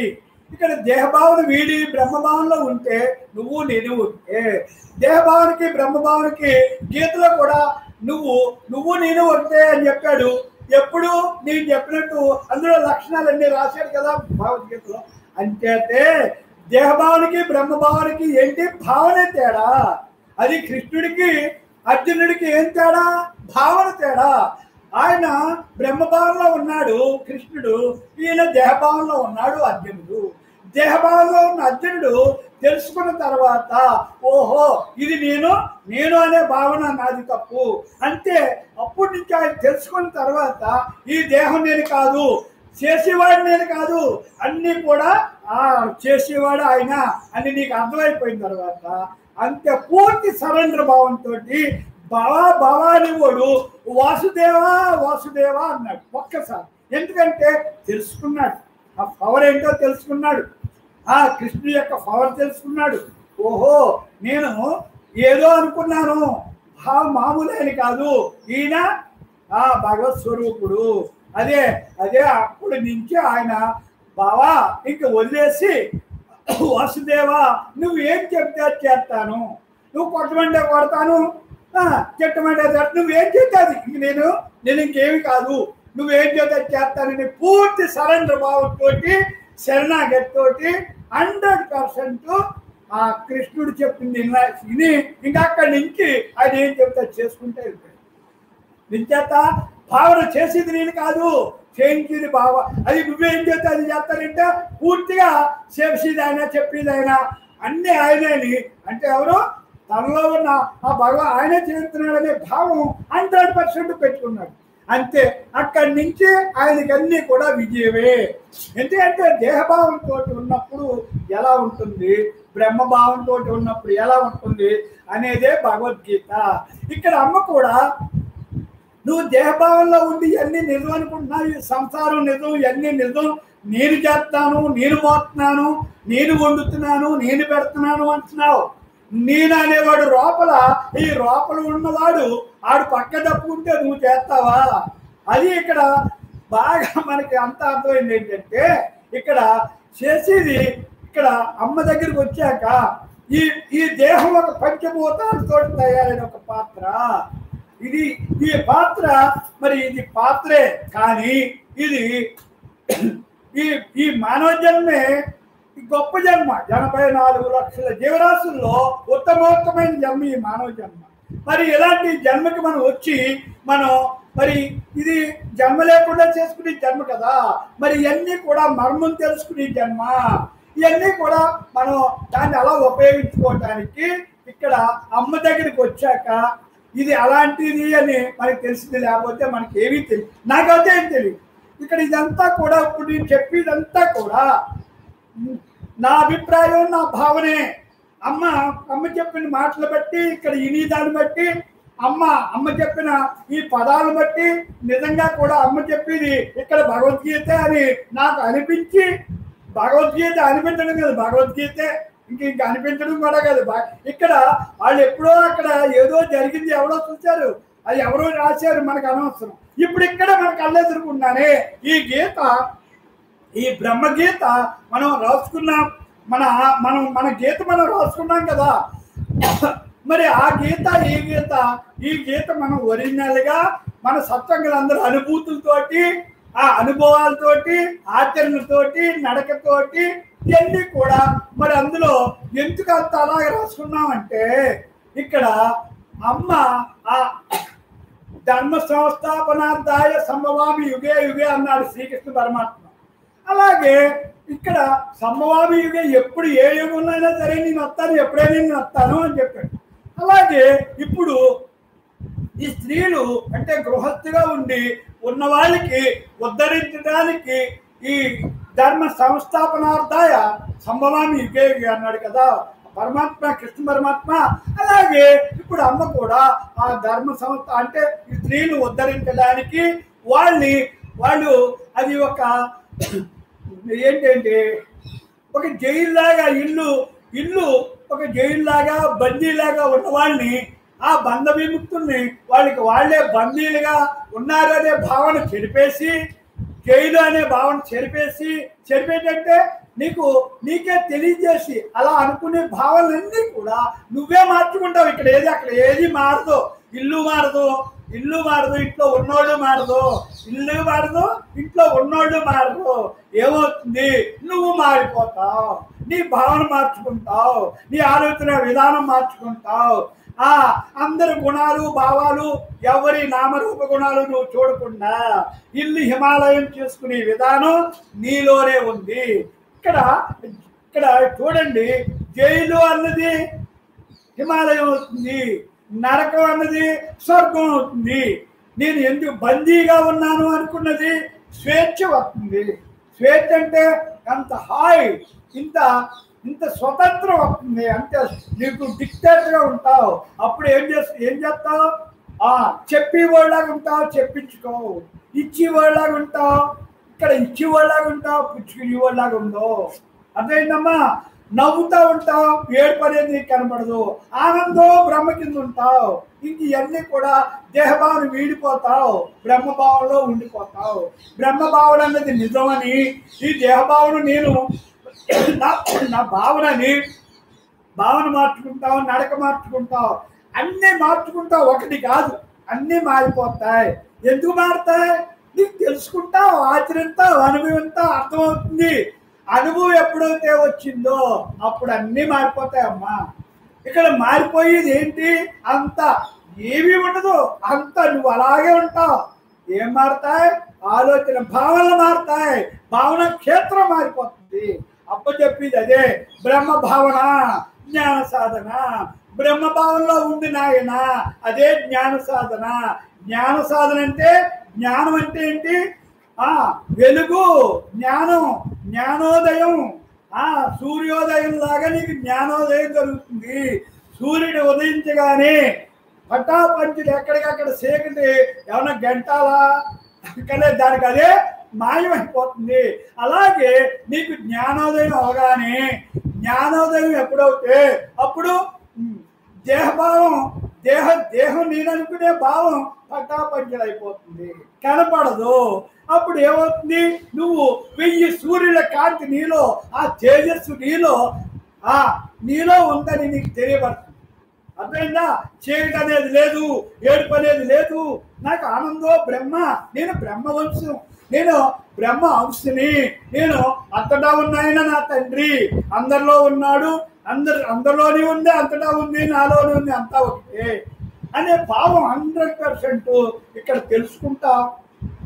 అప్పుడు అందరిలో ఉన్నది నేనే అన్నప్పుడు ఇంకెవరు విరోధి ఉంటాడు? ఎవడు అందరినీ కూడా బ్రహ్మంగా చూస్తావు. వాళ్ళు గుణాలు చూడు, వాళ్ళ నామాలు చూడు, రూపం చూడు. ఎప్పుడైతే ఈ అమ్మ సత్సంగానికి, మనం బ్రహ్మ సత్సంగానికి వచ్చామో, నామరూప గుణాలకి అతీతంగా 100% బ్రహ్మంగా మనం నడకలు, భావాలు అన్నీ మారిపోతాయమ్మా. మన ఆలోచన విధానమే మారిపోతుంది, అదే మైండ్ సెట్టే మారిపోతుంది. అంత మొత్తం ఈ మైండ్ సెట్టే అంతా మార్చేసుకుంటావు. మారిపోదు, నువ్వు మార్చుకుంటే ఎలాగా? ఏది ఉండాలో, ఓహో ఇక్కడ అందరూ అలా కూర్చుని ఉంటాం. ఇక్కడ ఏమి మార్పులు చేర్పులు ఎలా జరుగుతాయంటే ఆటోమేటిక్గా అలా కూర్చుని అలా వింటా ఉంటే అదే ఇక్కడ అమ్మ ఈ సత్సంగంలో గొప్పతనం ఏంటంటే, ఇక్కడ నీ మీద నీకు నమ్మకం, విశ్వాసం, దృఢ సంకల్పం ఎప్పుడైతే ఉందో అంతే. నీకు ఏది కావాలో అది పట్టుకుంటావు, ఏది వదలాలో అది వదులుతావు. నీవు ఆనందం ఏదో తెలుస్తుంది, దుఃఖం ఏదో తెలుస్తుంది. నాకు దుఃఖానికి కారణం ఏది పట్టుకుంటే దుఃఖం వచ్చింది, ఏది పట్టుకుంటే, ఏది వదిలేస్తే దుఃఖం పోతుంది తెలుస్తుంది. ఏది వదిలితే దుఃఖం పోతుందో వదిలేస్తాం, ఏది పట్టుకుంటే ఆనందం వస్తుందో అది పట్టుకుంటాం. ఇంకా నిత్యం ఆనందో బ్రహ్మ కింద ఉంటాం. ఇక్కడికి వచ్చిన తర్వాత ఇంకా రెండో మాట, రెండో పని ఉండదు. ఇక్కడికి వచ్చిన తర్వాత ఇంకా దాని గురించే తెలుసుకుంటాం, దాని గురించే చెప్తారమ్మ. ఇక్కడ చూడండి, అమ్మ అంటున్నారు ఇక్కడ అన్నీ కూడా మనం ఎలా ఎలా ఎలా అంటే ఒకటేనమ్మా. మీలో అమ్మ అంటున్నారు చూడండి, మీలో నన్ను స్థిరపరచండి, నాలో మీరు స్థిరపడండి. అది ఇక్కడ అమ్మ అంటున్నారు. ఒరే బ్రహ్మం అంట, అమ్మ అంటే ఏంటి? బ్రహ్మ అంటుంది. బ్రహ్మం మీలో బ్రహ్మాన్ని, మీలో నన్ను బ్రహ్మాన్ని స్థిరపరచండి, అలా స్థిరంగా పెట్టుకోండి. అంటే నాలో మీరు స్థిరపడండి. అంటే నన్ను అంటే బ్రహ్మాన్ని మీలో స్థిరపెట్టుకోండి, ఆ బ్రహ్మంలో మీరు స్థిరంగా ఉండండి. చూడండి ఎంత గొప్ప మాట చూసారా. అది ఇక్కడ ఈ సత్సంగంలో మనం చేసుకునేది అమ్మ చెప్పింది, మనం చేసుకునేది ఇదే. అమ్మ చెప్పేది ఏంటి? బ్రహ్మంగా ఉండాలి అంటున్నారు, మనం బ్రహ్మంగా ఉంటాం, అలా స్థిరంగా ఉంటాం. అక్కడ మీలో నన్ను స్థిరపరచండి, మరి నాలో మీరు స్థిరపడండి. ఇది ఇక్కడ అసలు మాట అది మెయిన్. ఇక్కడ అమ్మంటున్నారు నిశ్చల మౌనం వల్ల, నిశ్చల మౌనం అదిగో ఆ స్థితి, ధ్యాన మనో మౌనమే నిశ్చల మౌనం. నన్ను మీలో నిలపగలరు, ధ్యాన మనో మౌనం వల్లే నన్ను మీలో నిలుపుకోగలరు అని చెప్తున్నామ్మా. మరి నిజమే కదా, అలా ఉండగలగాలి. అలా ఉండాలి అంటే నిశ్చలత్వం నా వద్దకు వారధి వంటిదిరా సత్సంగులు. అది నీకు నిశ్చలత్వం కావాలి, నిశ్చలత్వం నిర్మలత్వం అదే కావాలి, అదే స్థిరత్వం అవుతుంది. అంచేత ఇక్కడ అమ్మంటున్నారు నిశ్చలత్వం నా వద్దకు వారధి వంటిది, అంటే చేరవేస్తుంది. వారధి అంటే వాహనం, అంతే కదా. అలాంటిది నేను అలాగా నిశ్చలత్వం వల్ల నన్ను చేరతావురా నాయన. నన్ను మీలో స్థిరంగా ప్రతిష్ఠించిన ఎడల, నన్ను అలా హాయిగా నీలో ఆ బ్రహ్మం అనేది, నేను బ్రహ్మాన్ని అనుకుని నీలోనే అది ఉంది, దాన్ని నువ్వు పట్టుకుని స్థిరంగా ఉండాలి. ఇక్కడ బ్రహ్మం నీలోనే ఉందిరా. అది అమ్మ చెప్పింది ఏంటంటే, ఇక్కడ నన్ను నీలో నిలపగలరు. ఎప్పుడు నన్ను మీలో నిలపగలరు, నీలో ఉన్నదాన్ని నువ్వు పట్టుకుని దాన్ని నువ్వు నిలుపుకోవాలి అని చెప్తున్నారు. నిశ్చలత్వం అది నా లోపలికి, ఇక్కడ అన్ని లోపల పని అమ్మంటే అంతా కూడా లోపల, అందులో నా వద్దకు వారధి వంటిది. నీకు ఇవన్నీ వదిలేసి నీ లోపల ఉన్న ఆ బ్రహ్మం దగ్గరికి నిన్ను చేరే మార్గం చూపించుదురా నిశ్చలత్వం అని. అలాగా ధ్యానంలో మరి నిశ్చలత్వం వస్తుంది కాబట్టి అప్పుడు మనసు ఇంద్రియాలు దేహభావన ఉండదు కాబట్టి నీకు అంతరంగంగా లోపలికి నీలో ఉన్న బ్రహ్మాన్ని నువ్వు చేరుకుంటావు. అక్కడ నన్ను నీలో అలా ఉన్నానని తెలుసుకున్నావు కాబట్టి అక్కడ నువ్వు స్థిరంగా ఉండు. అది అలా స్థిరంగా ఉన్నప్పుడు మీరు నాలో స్థిరపడు అవకాశం కలుగు, నువ్వు అలా స్థిరపడే అవకాశం కలుగుతుంది. అలా ఉన్నప్పుడు ఆ ధ్యానం మనోమౌనంలోనే జరుగుతుందని చెబుతున్నారు. ధ్యానం చేయాలి అని చెబుతున్నారు అమ్మది. నేనే నీవు అనే సత్యం అనుభవించండి. అక్కడ ఆ బ్రహ్మమే నేను బ్రహ్మాన్ని అనే ఆ సత్యాన్ని మీరు అలాగా అనుభవించండి. ఇక్కడ ఆచరించినప్పుడే అమ్మ అనుభవించాలి, ఆచరణ లేకపోతే అనుభవం రాదు, అనుభవం రాస్తే అర్థం. అమ్మ చెప్పేది అదే, ఒరే సత్సంగులు మీరు ఆచరించాలంటే ధ్యానం చేయండిరా, అనుభవించాలంటే ధ్యానం చేయండి. ఆచరణ అంటే ధ్యాన మనోమౌనమే, అలా ఉంటేనే నువ్వెవరో నీకు తెలియబడుతుంది అని చెప్తారమ్మ. అనుభవించండి, సత్యాన్ని గ్రహిస్తే ఆనందం కలుగుతుందిరా. నిజం నీలో ఉన్న నిజాన్ని నువ్వు పట్టుకుంటే నిత్యానందం రా. ఆనందం అంటే నీలోనే ఉంది, అది నువ్వే అయి ఉన్నావు. ఇక్కడ అమ్మ చెప్పింది బాగా, అది నువ్వే అయి ఉన్నావు. ఇక్కడ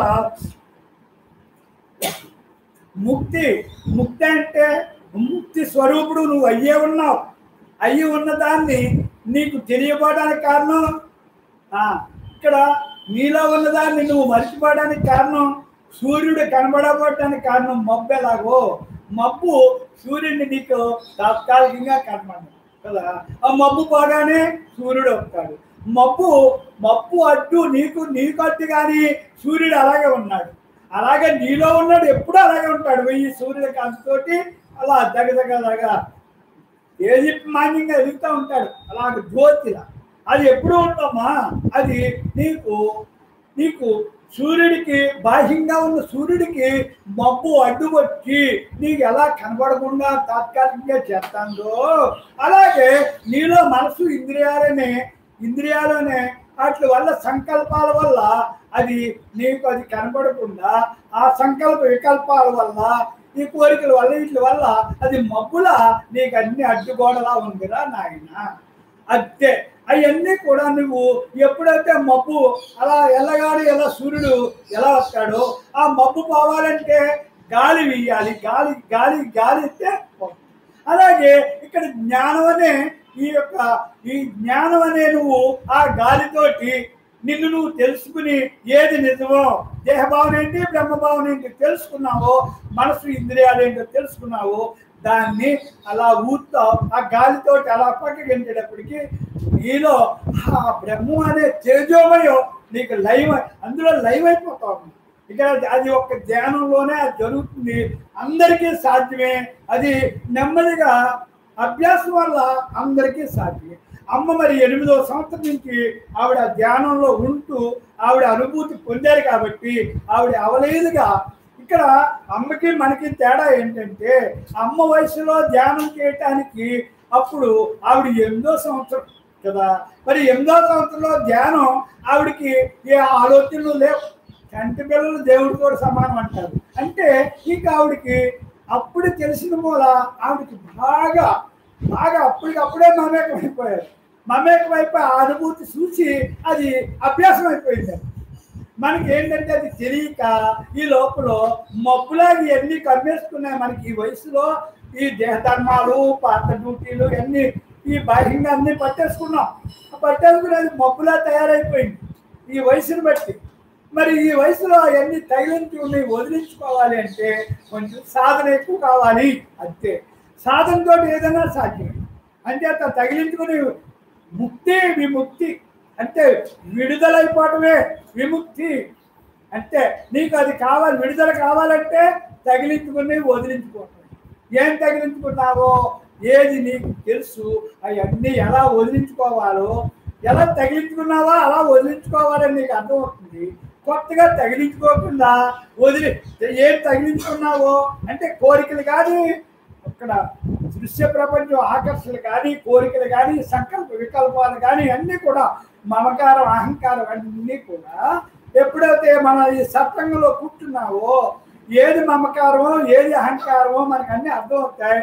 అర్థమయ్యి అన్నీ చక్కగా విడుదల చేసుకుంటాం. అమ్మ ఇక్కడ విడుదల అనేది ఆటోమేటిక్గా విడుదల ఎలాగవుతుంది అనుకుంటున్నావు? సత్సంగంలో కూర్చుంటే అమ్మ మాటల వల్లే నీకు ఏది ఉండాలో అది ఉంచుకుంటావు, ఏది వదలాలో వదిలేస్తావు. అది ఏమి ప్రత్యేకంగా బలవంతంగా ఏం వదలక్కర్లేదు, సహజంగా జరిగిపోతుంది. అంటే అర్థమైందమ్మా? ఇక్కడ సహజంగా జరిగిపోయిదే.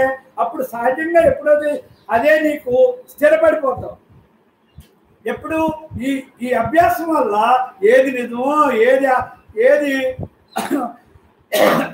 మార్పు చెందేదేదో, ఎప్పుడు ఉండేదేదో ఇవన్నీ నీకు అర్థమవుతాయమ్మా. అర్థమయ్యే క్షణం కూడా వ్యర్థం చేసుకో. అప్పటి నుంచి చక్కగా నీలో నువ్వు ఉంటూ ఆనందో బ్రహ్మ కింద జీవన విధానాన్ని గడుపుతావు. ఇక్కడ అనుభవం వచ్చేస్తుందమ్మా. అనుభవం ఎప్పుడు వస్తుంది? ఆచరించినప్పుడు అనుభవం వస్తుంది. అనుభవం వచ్చినప్పుడు ఇంక నీకు రెండోది ఏది అనిపించదు, వినిపించదమ్మా. అమ్మలాగా అలా నవ్వుతా, అమ్మలాగా హాయిగా. మరి అమ్మ ఎలా ఉంటారో చూస్తారు కదా. ఆవిడని మనలో ఎవరిని బ్రహ్మంగా చూస్తారు కానీ ఎవరిని మీ నామాలు, రూపాలు, గుణాలు ఆవిడకి అవసరం లేదు. ఎందుకు అవసరం లేదు? ఆవిడకి అనవసరం. ఎవరు తెచ్చుకునే వాళ్ళు అనుభవించవలసిందే, ఆచరించవలసిందే. అది వాళ్ళు ఇష్టం చేసుకుని, అది కష్టం అనుకోకుండా ఇష్టం చేసుకుని పని పూర్తి చేసుకోవాల్సింది. ఇప్పుడు ఎవరు అప్పులు చేస్తే వాళ్ళే తీర్చుకోవాలి. అప్పులు తీరేదాకా ఆడికి మనశ్శాంతి ఉండదు. అంతే కదా. ఇది అంతే. ఇది ఎవరు తగిలించుకుని ఆడు వదిలించుకుని ఏది తగిలించుకున్నామో అది వదిలించుకోవాలనే భావం ఆడికి రావాలి. ఆడికి రాలి ఏది నిజమో, ఏది ఆనందాన్ని ఇస్తుందో అని తెలుసుకుని అది ఆచరించి ఆనందాన్ని అనుభవించినప్పుడే ఆడికి అర్థమవుతుంది. అర్థమైనప్పుడు మిగతా అన్నీ వదిలేదు. అంతే కదా. ఇప్పుడు ఏదైనా అంతే అమ్మా. ఒక బిజినెస్ గురించి తెలుసుకునేదాకా అది ప్రయత్నం చేస్తాడు. తెలుసుకుని అది చేస్తాడు. చేసినప్పుడు దాంట్లో లాభం వస్తుంది. ఇంకో బిజినెస్ గురించి చూడటం, ఇంకో దాని గురించి చూడాలి పని అలా ఎదురికి. ఇంకా ఇందులో లోపాలేంటి, ఇంకా నేను బాగా ఇంకా ఏం చేయాలి అంట. అలాగా ఆ బిజినెస్లో లాభం అనేది ఇంకా ఎంత అంతా లేదు, అలా పెంచుకుంటే వెళ్ళిపోతుంది. ఇది కూడా అంతే. ఈ ధ్యానం అనేది నువ్వు ఎప్పుడైతే మొదలు పెట్టావో కొంచెం అనుభూతి వస్తుంది. ఆ అనుభూతిలో ఆనందం వస్తుంది. ఆ ఆనందానికి అడ్డు అవసరం ఉండవు. ఎంత చేసుకుంటే అంత, ఎంత మమేకమైతే అంత. ఇప్పుడు దీనికి ఏమవుతుందంటే అమ్మా, ధ్యానంలో నీకు టైం కానీ కాలం ఏమీ తెలియదమ్మా. పోలే ఏమీ తెలియదంటే ఏమైనా ఆకలి ఉంటుందా? ఏమీ ఉండదు. ఎందుకంటే ఆ విశ్వశక్తి నీకు లోపల ఏం కావాలో ఆ విశ్వశక్తే నీకు ఈ శరీరాన్ని అలా నిలబెట్టారు. బాహ్యంగా తిండి వల్ల శరీరానికే శక్తి వస్తుంది, ఇక్కడ ధ్యానం వల్ల ఆత్మశక్తి వస్తుంది. లోపల పవర్, ఆ పవర్ ఎప్పుడొచ్చే వచ్చిందో ఇక్కడ ఇక్కడ ఒకటేనమ్మా, ఆత్మబలమే గొప్పది దేహబలానికన్నా. బుద్ధి బలం గొప్పది దేహబలం. బుద్ధి బలం ఉంటేనే విజయం తథ్యం. ఖండబలం ఉంటే విజయం కాదు. ఖండబలంతో కొన్నే చేయగలరు. బుద్ధి బలం తోడైతే అన్నీ విజయమే చెప్పాడు కృష్ణ పరమాత్మ. ఇవన్నీ కూడా నీకు ఖండబలంతో అన్ని చేయలేవు నాయనా, బుద్ధి బలం కావాలి. బుద్ధి బలం అంటే ఆ లోపల బ్రహ్మం, ఆ బ్రహ్మ యొక్క శక్తి కావాలి, ఆ పవర్ కావాలి, ఈ పాత్ర కావాలి, ఈ పాత్రకి ఆ బ్రహ్మం కావాలి. బ్రహ్మ యొక్క ఆధీనంలో పాత్ర ఉంటే అంతా విజయమే. అది బ్రహ్మాధీనంలో సారథ్యం ఉంటే, కృష్ణుడు సారథ్యం ఉంటే, కృష్ణ భగవానుడు సారథ్యం ఉన్నాడు కాబట్టి అర్జునుడికి విజయం వచ్చింది. లేకపోతే వస్తుందా? ఎందుకు రాదు? తెలియదు. ఆయనకి జరగబోయేది తెలుసు, జరిగేది తెలుసు, అయిపోయింది తెలుసు. అంచేత జరగబోయేది ఏదో ఆయన చూడండి, ఎవరికి వాళ్ళు ఎక్కడికక్కడ రేపొద్దున్న ఎవరిని పట్టుకోవాలో, ఎవడి సాగు ఎలా ఉందో అన్ని ఆయనకి మర్మాలు తెలిపి, మరి కర్ణుడి సాగు ఏంటి ఇవన్నీ కూడా, మరి ద్రోణాచార్యుడి సాగు ఏంటి, భీష్ముడి సాగు ఏంటి, వాళ్ళందరూ చచ్చిపోయేవాళ్ళ కాదు. మరి అది సాగున్నాళ్ళ కాదు. అర్జునుడికి ఓడిపోయేవాళ్ళ కాదు. ఏం చేత వాళ్ళు ఇక్కడ ఎందుకు పోయారు అంటే చెప్తారు. ఇదంతా నా అభిప్రాయం అమ్మాయి. ఒకటి ఇది ఏమో ఏ శాస్త్రాలు లేవు. నా అభిప్రాయం ఏంటంటే వాడు ఇక్కడ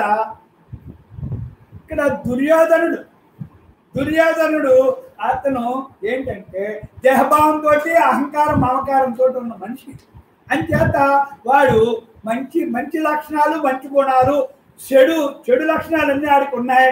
ఆడి చెడు లక్షణాల వల్ల వాళ్ళు పక్కన ఉండిపోవలసి వచ్చింది కాబట్టి వాళ్ళు కొంత చెడు చేశారు అని వాళ్ళకి తెలిసి దానికి శిక్ష నాకు పడవలసిందే అని వాళ్ళకి వాళ్ళు శిక్ష వేసుకుని వాళ్ళు ధర్మం అటువైపు ఉంది, అధర్మం వైపు నేనున్నాను, ధర్మమే నెగ్గాలి అనే భావనతోటి వాళ్ళందరూ కూడా వాళ్ళు ఆ దేహాన్ని వదిలేశారు. వాళ్ళు అనుకుని వదిలేసిన వాళ్ళు వాళ్ళందరూ కూడా. అర్థమైందా? వీడు చంపినోళ్ళు కాదు. అంచేత ఆ మర్మం ఎవరికి తెలుసు? కృష్ణుడికి తెలుసు. కృష్ణుడికి తెలిసిన మూలానే ఆయన ఎక్కడికక్కడ ఎవరికి ఎలాగా వాళ్ళని చంపాలో అలాగా ఆయన. కృష్ణుడు అంటే బ్రహ్మం, ఆయనకి అన్నీ తెలుసు కాబట్టి. అర్థమైందా? ఇదంతా కూడండి అదే మనలో లోపల కూడా ఆ కృష్ణుడనే, అంటే కృష్ణుడు అంటే బ్రహ్మం అనే సారథిని నువ్వు పెట్టుకుని బ్రహ్మమే నువ్వుగా ఉంటే అన్ని కూడా ఆయనే చూసుకుంటాడు, ఆయనే చేసుకుంటాడు. ఇక్కడ నీ ప్రమేయం దేహభావన ఏమి ఉండకుండా నేను బ్రహ్మాన్ని అని అలా ఉన్నప్పుడు ఇప్పుడు ఇక్కడ నేను ఈ చదువుతున్నాను అనే భావన నేనా? ఈ దేహమా? ఈ ఆకారమా? కాదు. నాలో బ్రహ్మమే. ఇదంతా అమ్మ బ్రహ్మార్పణం అంటే ఆవిడే ఇవన్నీ పలికింతారు. నాకు ఏమీ తెలియదు, నాకు ఏమీ చదవలేదు, ఏమీ తెలియదు. మరి ఇవన్నీ చెప్పించేది ఎవరో? అమ్మే. వినిపించేది అమ్మే, అనిపించేది అమ్మే.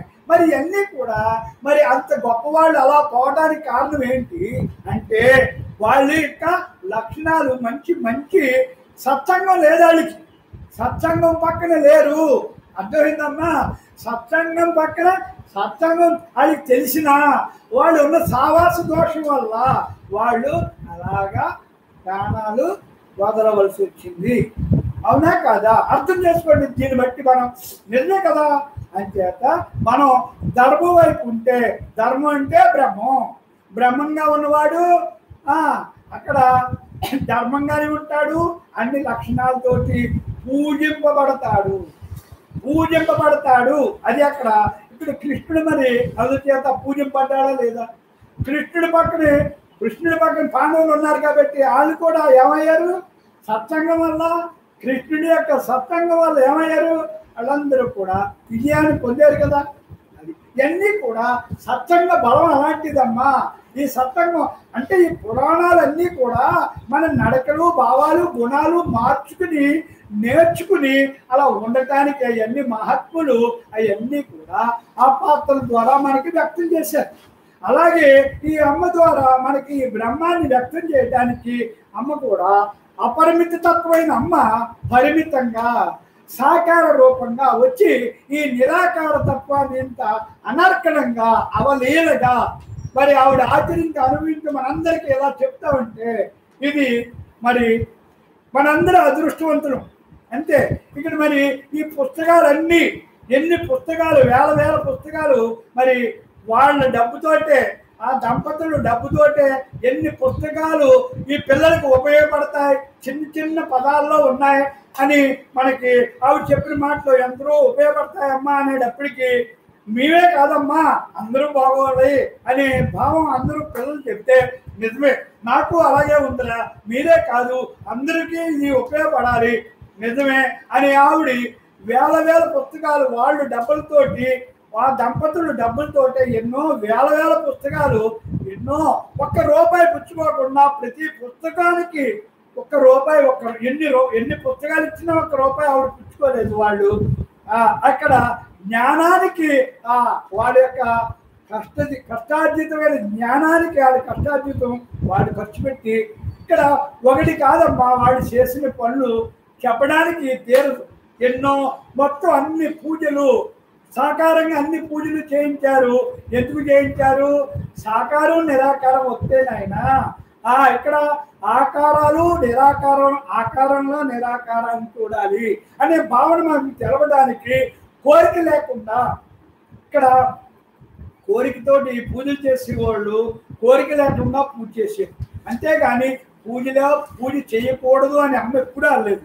కానీ కోరింది కాదురా పూజ కోరి చేయకూడదు, కోరిక లేకుండా నిష్కామంగా ఏ పనైనా సరే నిష్కామంగా చేయాలి నాయన అని అది ఆవిడ చూపించడానికి ఆ పూజలు వ్రతాలు అన్నీ ఒక రకం కాదు, అన్నీ కూడా ఇక్కడ అమ్మ చేయించారు. ఇక్కడ అన్నీ చూపించారు. మనందరూ చూసాం కదా, ఒకటి కాదు అన్ని కోణాల్లోనే చూసాం. ఇక్కడ మరి ఇవన్నీ కూడా మనం ఎలా ఎన్ని చెప్పుకున్నా తక్కువే. అంచేత ఇక అమ్మ ఏమంటున్నారు, నాలో మీరు స్థిరపడండి.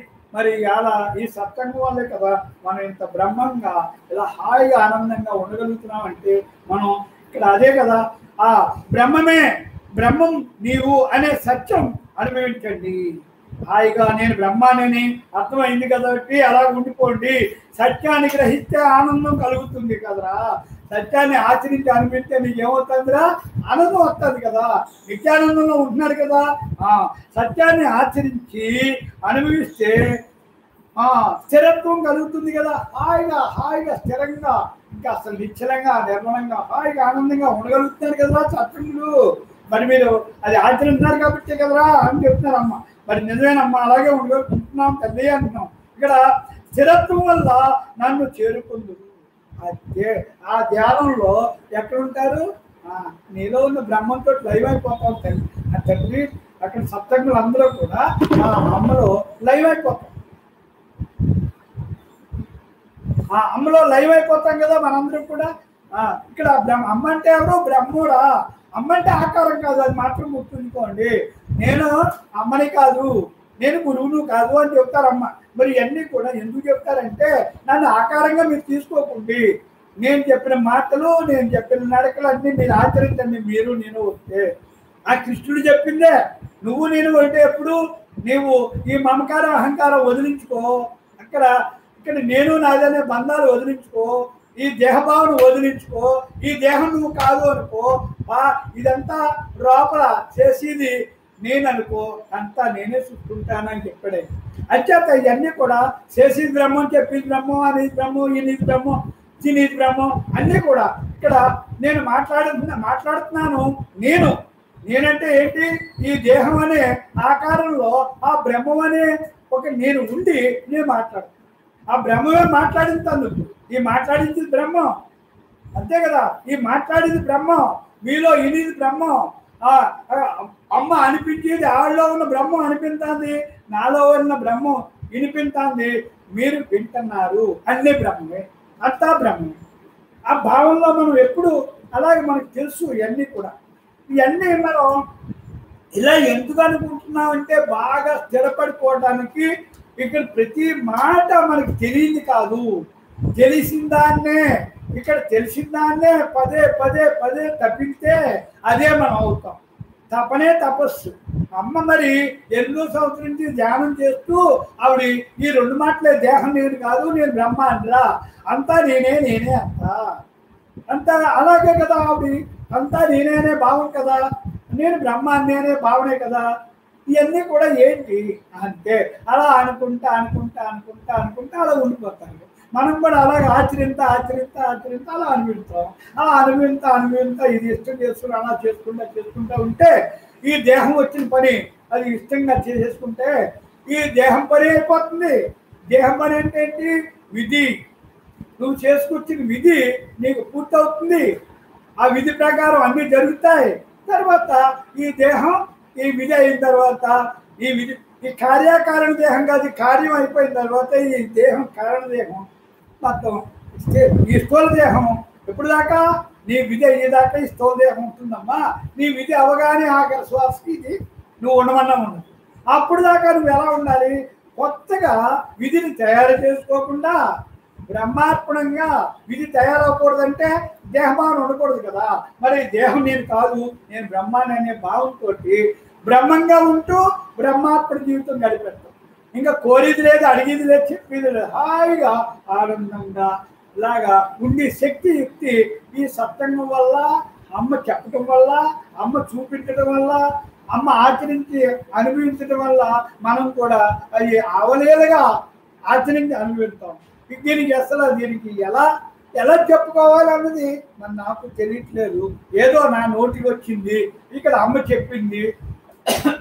అమ్మ నాకు మరి ఈ మాటలన్నీ కూడా ఎక్కువ అమ్మ చెప్పినయే నాకు తెలియని మాటలు అమ్మే చెప్పింటున్నారు. అది కూడా నాకు తెలియదు. ఇక్కడ ఇవన్నీ కూడా నాకు ఏమీ తెలియదు. నేను ఏది చదవలేదు, ఏది నాకు తెలియదు కూడా. ఇవన్నీ కూడా ఎలా తెలియబడతాయంటే అది అమ్మ బిడ్డగా, అమ్మ సత్సంగిగా, అమ్మ శరణాగతిగా, అమ్మే సరెండర్ భావంతో ఇక్కడ అమ్మ బ్రహ్మాత్మ అనుకుంటాను నేను. ఏదైనా మీదేనమ్మా, ఇక్కడ చెప్పేది మీరే, అనేది మీరే. ఇక్కడ సృష్టి స్థితి లయలు అంటారు కదా, 3 అమ్మే. ఇక్కడ అనిపించేది వినిపించేది చేయించింది 3 అమ్మే. నాకు సంబంధం లేదు. ఎందుకంటే నాకు ఏమీ తెలియదు, నేనేమి చదవలేదు. అయినా మరి చెప్పరా అన్నప్పుడు ఆవిడ ఒక టేప్ రికార్డు అక్కడ నొక్కి వదిలేస్తే ఎలా చెప్తుందో, నేను అమ్మ చేతిలో ఒక టేప్ రికార్డ్ లాంటి వాడిని. అమ్మ ఆ స్విచ్ వేసి వదిలితే ఆ టేప్ ఏం మాట్లాడుతుందో, అది ఎలా మాట్లాడుతుందో నేను అంతే. కానీ నాకు నిజంగా ఏమీ తెలియదు. నేనేం చదవలేదు కూడా. ఎంత ఎలా చెప్తున్నానంటే ఇది నమ్మినోడికి నమ్మినంత అన్నదానికి ఉదాహరణగా నేను చెప్తున్నాను. మీరు నటించారా? బ్రహ్మము నటించారు. జీవించారా? బ్రహ్మ మీలో జీవించారు. ఇక్కడ జీవించేది నటించేది ఎవరు? అది నీకే తెలియాలి. నువ్వు జీవించాలో నటించాలో, నటించిన వాడికి ఎలా ఉంటుందో, జీవించిన వాడికి ఎలా ఉంటుందో అది ఎవరు చెప్పక్కర్లేదు.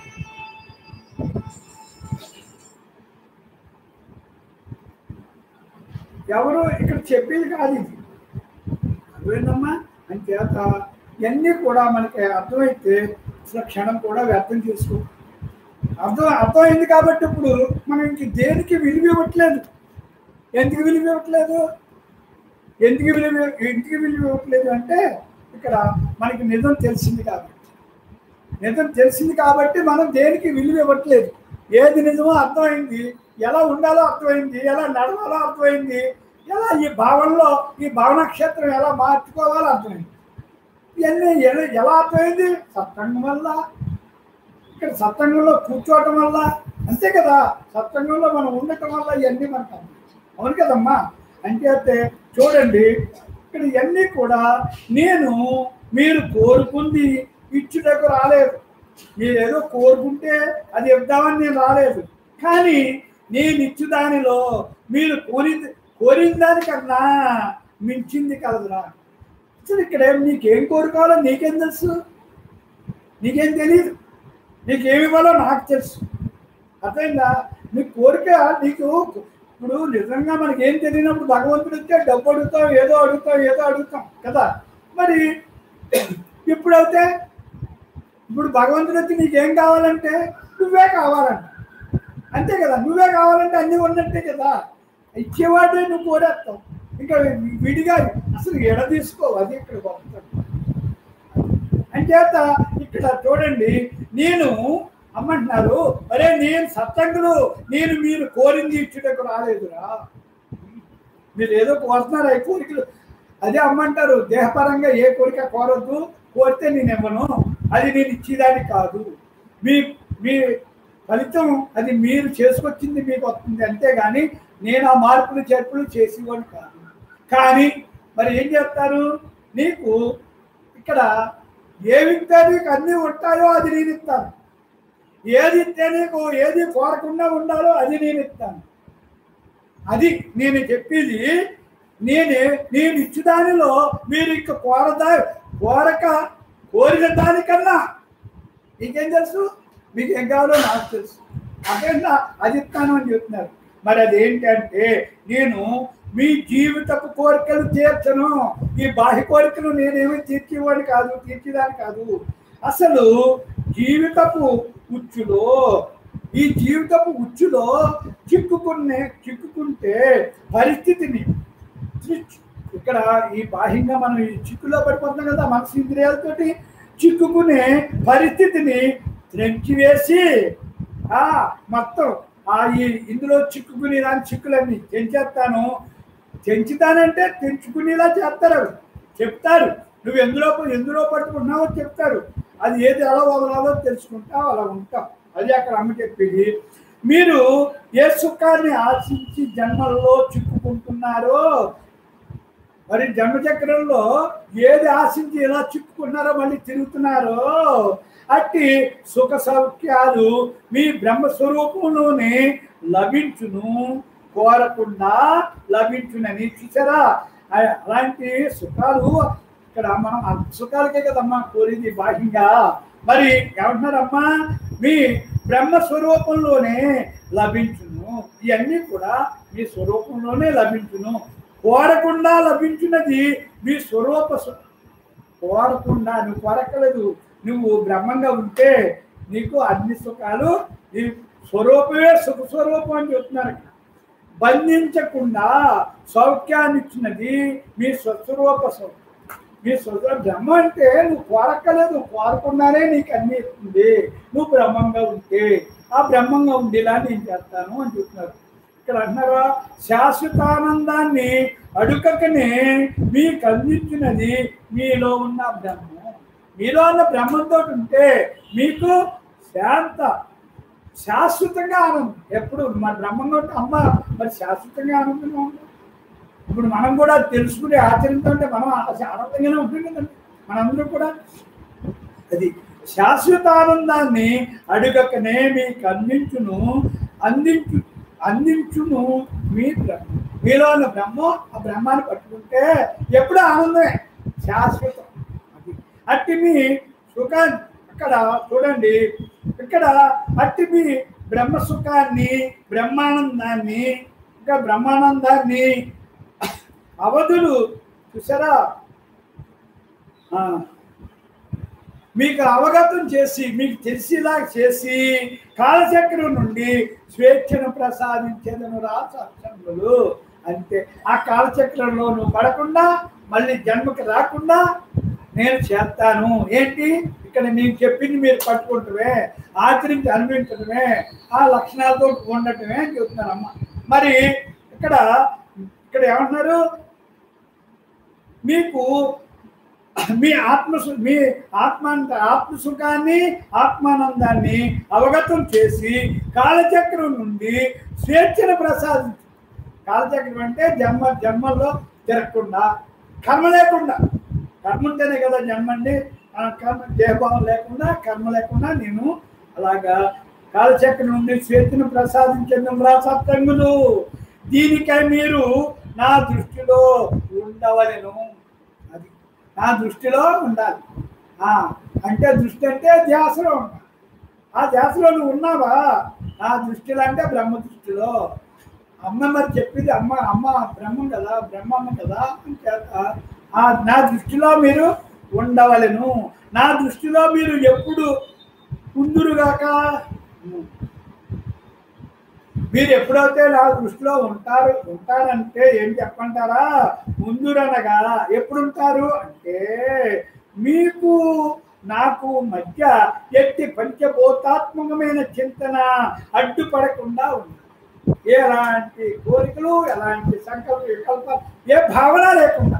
అదమ్మా అలాగా త్రికరణ శుద్ధిగా నువ్వు ఎప్పుడైతే ఉన్నావో అప్పుడు ఏ అడ్డు పడకుండా మీకు నాకు మధ్య ఎట్టి పంచభూతాత్మకమైన చింతన అడ్డుపడకుండా ఉండాలిరా సత్సంగులు. అది అమ్మ చెప్పింది. మరి నిజమే కదా, అలా ఉండాలి అని చెప్తున్నారు.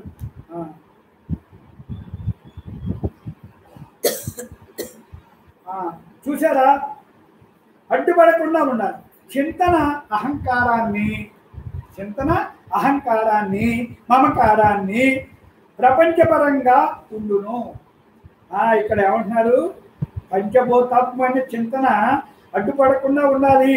చింతన అంటే బాహ్య చింతన అంటే అహంకార మమకారాలు ప్రపంచపరంగా ఉంటాయి. ఈ మూడింటితో కూడిన ఆలోచన లేని, ఈ మూడింటి లేకుండా ఆలోచన లేని ఖాళీ మీలో ఉన్నప్పుడు నా దృష్టి అంతా మీపై ఉంటుందిరా సత్సంగులు. అమ్మ చెప్పేది అది.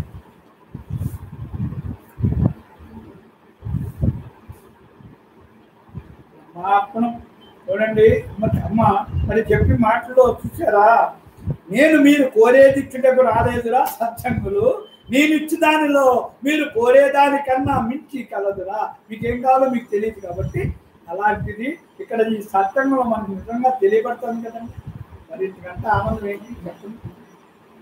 ఊరేమో అంటే తాత్కాలిక, బ్రహ్మాత్మ ఊరేమో అంటే తాత్కాలిక, పరమాత్మగా ఉంటున్నారా అంటే పరమాత్మగా ఉంటున్నాయి.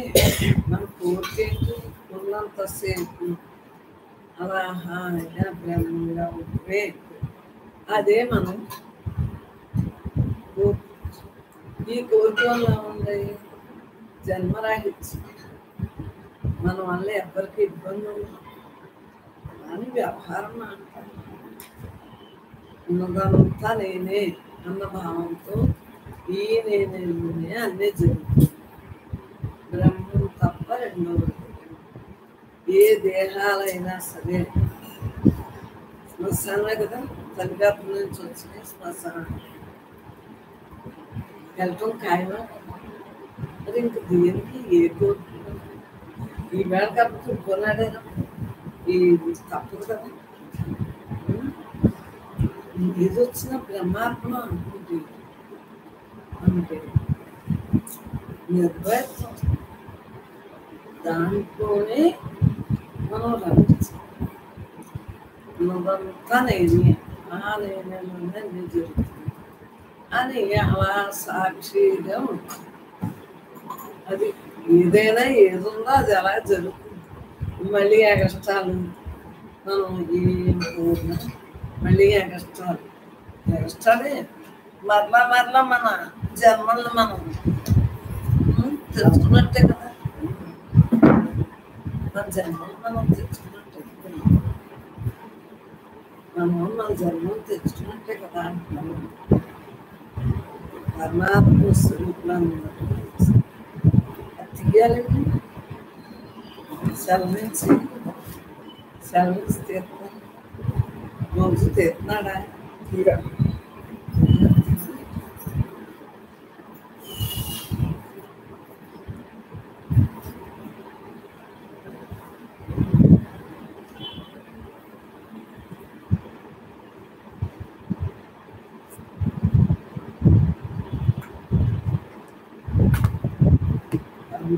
బ్రహ్మస్వరూపుడు అనేక అమృత బిందోపనిషత్తు.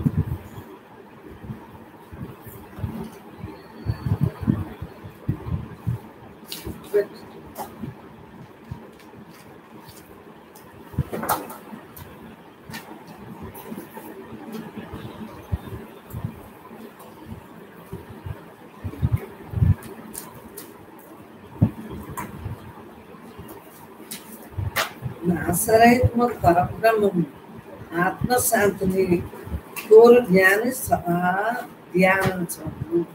తప్పదురా ధ్యానం. ధ్యానం చేస్తేనే కదా అంతేనా?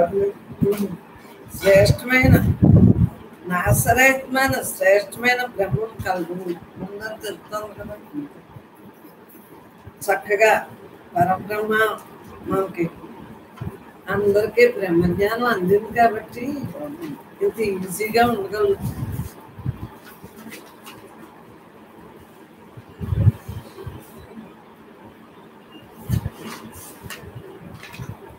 అమృత బిందోపనిషత్తు కదా నిర్మాణం ఇక్కడ ఉంటాయి. విద్యే వేదిత వేదు శబ్ద బ్రహ్మ పరం చేత్ శబ్ద బ్రహ్మణి నిష్ఠాతః పరం బ్రహ్మాది గచ్చతి. రెండు విద్యలను కూడా తెలుసుకున్నాం. శబ్ద బ్రహ్మం గురించి పరబ్రహ్మం గురించి మనం శబ్ద బ్రహ్మ మనం చెప్పుకుంటున్నాం వాక్కు ద్వారా. అదే బ్రహ్మ మనలో ఉన్న పరబ్రహ్మ అంతటా రెండు మనం తెలుసు. పరబ్రహ్మాన్ని పొందుతాం. ఎప్పుడైతే మనం పరమాత్మగా మనం పొందగలుగుతున్నామో అప్పుడే మనకి తెలియబడుతుందా ఉన్నది నేనే, ఆ నేనేవా అన్నీ జరుగుతున్నాయి. అలా ఉండిపోతుంది.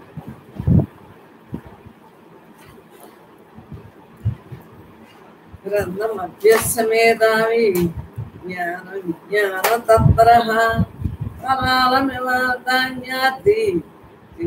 ద్విజేంద్రంశ్రేష్ట. బుద్ధిశాలి వేద శాస్త్రాది గ్రంథమును బాగుగా అభ్యసించాలి. బుద్ధిశాలి బుద్ధి మానవుడికి ఒక్కడికే ఉంది. బుద్ధిశాలి విశాలత్వం మనకు అందింది. ఉన్నది నేనే అని తెలియబడ్డాను. జ్ఞాన విజ్ఞానం తప్పదు. జ్ఞానం తెలుసుకుంటాం. జ్ఞానం అంటే తెలుసుకుంటాం. విజ్ఞానం అంటే అనుభవం. ఆ తదుపరి చూడండి అలాగే ధాన్యమును కోరువాడు పొట్టును వదిలివేయనట్టు. ధాన్యమును కోరువాడు అన్ని దగ్గర పట్టుకెళ్ళి పొట్టును వదిలివేయనట్టు ఆడించుకుని ఇలా పొట్టు ఓకొచ్చింది. ఆ గ్రంథం అన్నిటినీ వదిలి తెలుసుకున్నాక హాయిగా కానీ తెలుసుకుంటున్నామని మనం ఇంటి దగ్గర ధ్యానమే. మరి గంటన్నర నేను చెప్పను. ఎంతో మందికి అర్థం అవుతుంది. ఎందుకంటే షోకేస్లో బొమ్మలాగా నాకు 21 జనవరి 1 చెప్పేసాడు.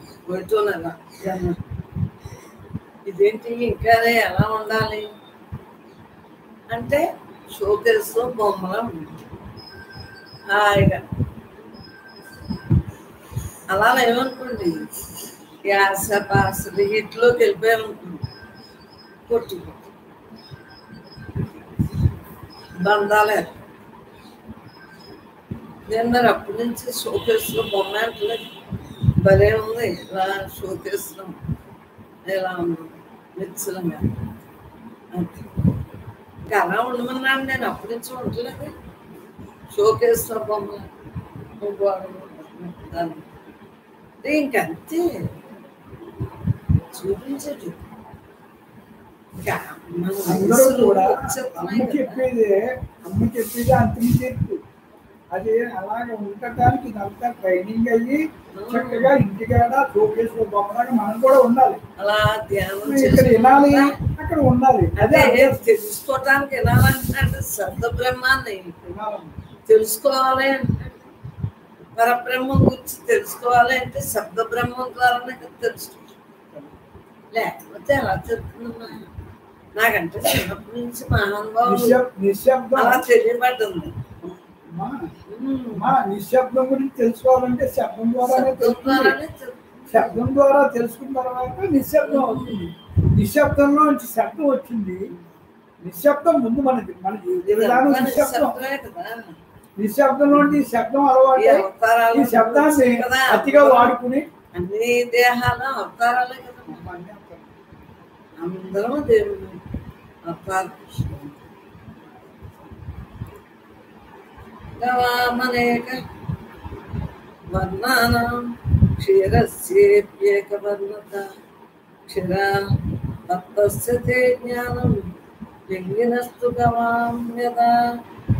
ఆవులు పలు రంగులు కలవేయను వారి యొక్క పాలు ఒకే వర్ణం కలిగి. ఆవుకు రంగులు ఉన్నాయి కానీ పాలకు రంగులు ఉన్నాయి. ఏ మాలనైతే కృష్ణ నా నామం మాలదా, నా ధ్యానం మాలదా. ఇంట్లో అన్నమాట కదా. ప్రపంచమందల బహువిధమ రూపములు ఆవులు, జ్ఞాన రూపములు ఆత్మ కాలం. ఇప్పుడు మనం ఆ చదువు పెద్దవాళ్ళందరూ ఈ ఉపనిషత్ సారం అంతా పెట్టేశారన్నమాట. మనకి అందించారు మా అనుభవం. గృతమేవా పైసి గూఢం భూతే భూతే వస్తు విజ్ఞానం సతతం మనసి మందయితవ్యం మనోమందానుభూతేన. పాలయందు నెయ్యి నిగూఢంగా నుండినట్టు, పాలలో నెయ్యి ఉందంటున్నాం, నిగూఢంగా నుండినట్టు ప్రతి ప్రాణి అందురు. మామూలు చిన్నపిల్లగా పాలలో నెయ్యి తెలీదు. వయస్సు వచ్చి కొద్ది అందరే మహాత్ములు. జ్ఞానం ఏంటంటే మనకు బాగా అర్థమవుతుంది, లేదా బాయిలో కొట్టుకోతుంది. చూడండి ఎలా చెప్తున్నాం. ప్రతి మనం అందరూ అవతార పుష్పం. ప్రతి ప్రాణి అందును విజ్ఞాన రూపము ఆత్మ నిగూఢంగా ఉండాలి. మనం అందరూ దేవుళ్ళ వల్ల కదా మనం చెప్తున్నాం. సదా మనస్సును మదించు, ఆ ఆత్మీయ నవనీతాన్ని విలువించు. బెన్నని మజ్జిగ చేసి పాలు కాసి తోడెట్టి మరి ఇలా జ్ఞానం తెలుసుకున్నాం. కాబట్టి ఈ రోజు మనం అందరం కూడా ఎవరో బ్రహ్మాలు. నువ్వు వేరు నేను వేరు ఏం కాదు, ఉన్నదంతా బ్రహ్మ. ఈ బ్రహ్మలోనే మనం అందరం ఉన్నాం. కాబట్టి మనం అందరం ఆ బ్రహ్మ స్వరూపులమే. ఆ బ్రహ్మే కదా మనలో ఉంది. బ్రహ్మ లేకపోతే మనం ఎలా ఉండగలమా? ఈ యొక్క ఇంద్రియాలన్నీ ఆ బ్రహ్మం ద్వారానే కదా జరిపించుకుంటున్నాడు. ప్రతిదీ కూడా వాక్కేంటి, కళ్ళతో చూడండి, ఇవన్నీ లోపలుండే కదా అంటున్నాను. అవయవాలు ఉన్న శవానికి ఏమో కుదరదు కదా. జ్ఞాన నేత్రం సమాదాయ సోదరేద్వనివత్పరం నిష్కలం నిర్మలం శాంతం తద్బ్రహ్మాహమితి శృతం. మనుషుడు జ్ఞాననేత్రం కలవాడే మనస్సును మదించి నిష్కలమై నిశ్చలమై శాంతమైనట్టు బ్రహ్మనే నేను, బ్రహ్మమే నేను అని భావించి ఆ బ్రహ్మం అనుభూతం అనొచ్చుకున్నాను. భావించడానికి ఇదేనా నేను కదా, నేను ఆత్మని ఆయన పుస్తకంలో దివ్యామూర్తి పుస్తకంలో ఉంటుంది. అప్పటి నుంచి పట్టుకున్నాం ఒకలా పట్టుకున్నాం. ఆ తర్వాత ఇలా ధ్యానంలో నేనే బ్రహ్మ, నేనే నువ్వు నువ్వే నువ్వు. తర్వాత నేనే బ్రహ్మను బ్రహ్మనే నేను. మీ బాబు అంటాడు నేను బ్రహ్మను అనమన్నాడు. సాయి పాటలు కూడా ఉన్నాయి. సింపుల్గా పాటించి మనం డబ్ల్యూడబ్ల్యూలో పుస్తకం అది ఏమన్నాడు తెలుసు. నేను బ్రహ్మను, అమ్మమ్మ గారు నేను బ్రహ్మను నువ్వు అని ఆయన చెప్పాడు. అంతపిల్లడు వయస్సు నిమిత్తం కాదు, జ్ఞానం మీద ఉంటాను. బ్రహ్మమే నేను. ఎంత సర్వభూతాదివాసం చ యద్భూతేషు అనద్యపి సర్వానుగ్రాహకత్వేన తదస్మ్యహం వాసుదేవ తదస్మ్యహం వాసుదేవ ఇత్యుషనిత్.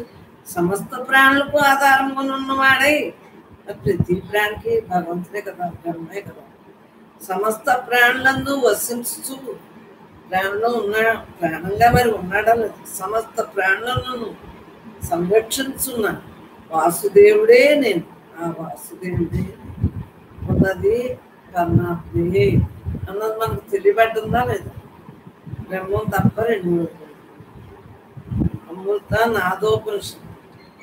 ఓం శాస్త్రజ్ఞ దీప్తి మేధావి అభ్యస్త చ పునః పునః పరమం బ్రహ్మ విజ్ఞాయ అవత్తాన్యదోత్సజేత్. బుద్ధిమంతుడు శాస్త్రములు బాగా అధ్యయనం చేసి అందరి ధర్మమును మరలా మరలా అభ్యాసం చేసి పరబ్రహ్మము తెలుసుకుని ఆ ప్రతిభ పరుగుని వలె వాడిని త్యజించవేయమని తెలుసుకున్నాము. అలా ఉంటా అంటే మనం చక్కగా అలా ఉంటున్నామని. ఇక్కడ మీరు సత్సంగానికి విన్నది మరి ఎంత పట్టుబడతాం తేడా ఉంటుంది. హాయిగా అలా లేక ధ్యానం చేస్తాం. ఓంకార రథమారుష్య విష్ణుం కృత్పాదపారధిం బ్రహ్మలోక పదాన్వేషి రుద్రారాధన తత్పర. ఓంకారమును రథమెక్కి విష్ణుమూర్తిని సారథిగా చేసుకుని పరబ్రహ్మలోక స్థానం వెతుకుచు రుద్రారాధన తత్పరుడి. అమృత నాగోపనిషత్తు. ఒక్కొక్క ఉపనిషత్తు ఏదైనా బ్రహ్మం, ఎన్ని చెప్పినా పరమాత్మయే.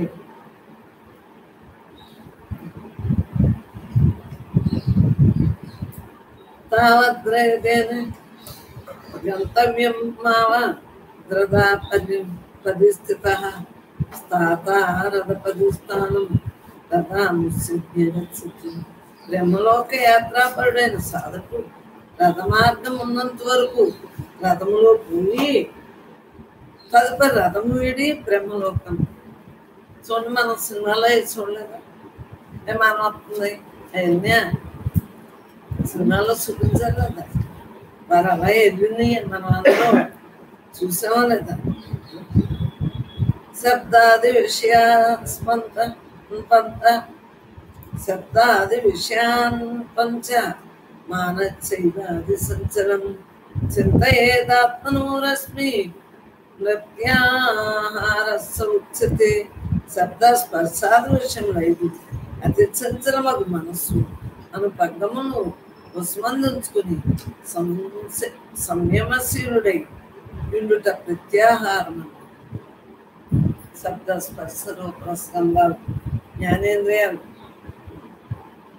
అతి చంచలం మనస్సు. వాటిని వసుపరుచుకోవాలి. ఈ ఇంద్రియాల ద్వారా మనం ఎలా ఉండాలో అలా ఉన్నప్పుడు మనస్సును మనం స్వాధీనం చేసుకున్నాం. చక్కటి సంయమశీలుడై ఉండటం వల్ల ప్రత్యాహారం అంటారు. ప్రత్యాహారస్తదా ధ్యానం ప్రాణాయామోదారణ తర్కస్యైవ సమాధిచ్చ షడంగు యోగ ఉచ్యతే. ప్రత్యాహారం, ధ్యానం, ప్రాణాయామం, ధారణ, సత్యాసత్య విచారణ, సమాధి అని 6 అంగములు యోగము చెప్పారు. ప్రతిదీ మనం అనుభవిస్తున్నామే. అయ్యి యదా పర్వత ధాతూనాం దహ్యంతే దమనాన్మలా తదేంద్రియకృత దోష దహ్యంతే ప్రాణధారణ. గౌరిక ధాతువులను కొలుములో పెట్టి ఉదుటి వలన వాని అందరి మాలిన్యము తొలగి. మరి ఇప్పుడు ఇంటర్నేషన్ వచ్చి అప్పుడు అలాగే ఉండేది కదా. ఇలా కొడతాం కొల్లు తొలిపోనట్లు ఇంద్రియములకు చెందిన దోషములు ప్రాణాయామం చే నశించుకోవచ్చు. ప్రాణాయామై దోష ధారణాభిషం ప్రత్యాహారేణ సంసర్గ ధ్యానేన ఈశ్వరానురూఢాం. ప్రాణాయామం చేయి, మనస్సునందరి దోషములు నశింపజేయడం, ధారణలతో పాపం నశింపజేయడం. అదే పనులు ధ్యాసే తైలదారు వల్లే అమ్మ ధారణ.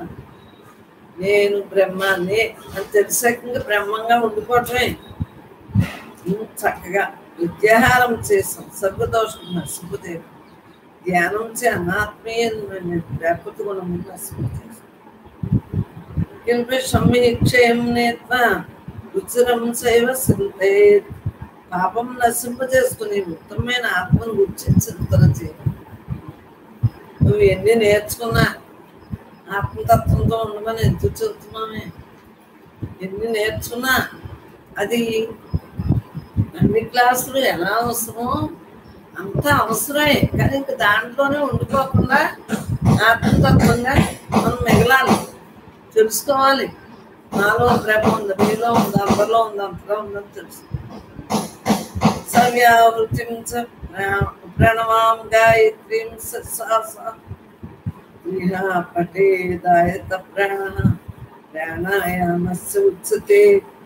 వ్యావృత్తితో కూడింది, ఓంకార సహితమైంది గాయత్రి మంత్రం శిరస్సుతో కూడా ప్రాణ సంయమశీలుడైన సాధకుడు 3 సార్లు పఠించు. మంత్రం అనుకుంటాం కదా,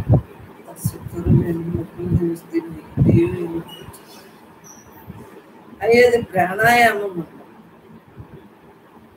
అందవాత్మస్య రూపాణి సప్తం భద్రావస్సు కాష్టవాత్మస్య వైదేయం ప్రశాంతస్యేతి లక్షణం. బుద్ధిమాన్ వలె రూపము చూడు, బుద్ధిమాన్ వలె రూపాలు చూడు. నామరూపం కూడా చూడంటానే ఇది అంతే కదా. బుద్ధుడికి ఏం కనిపించదు, అలా చూసి చూడలేనట్టు అని మనం చెప్పుకుంటాం.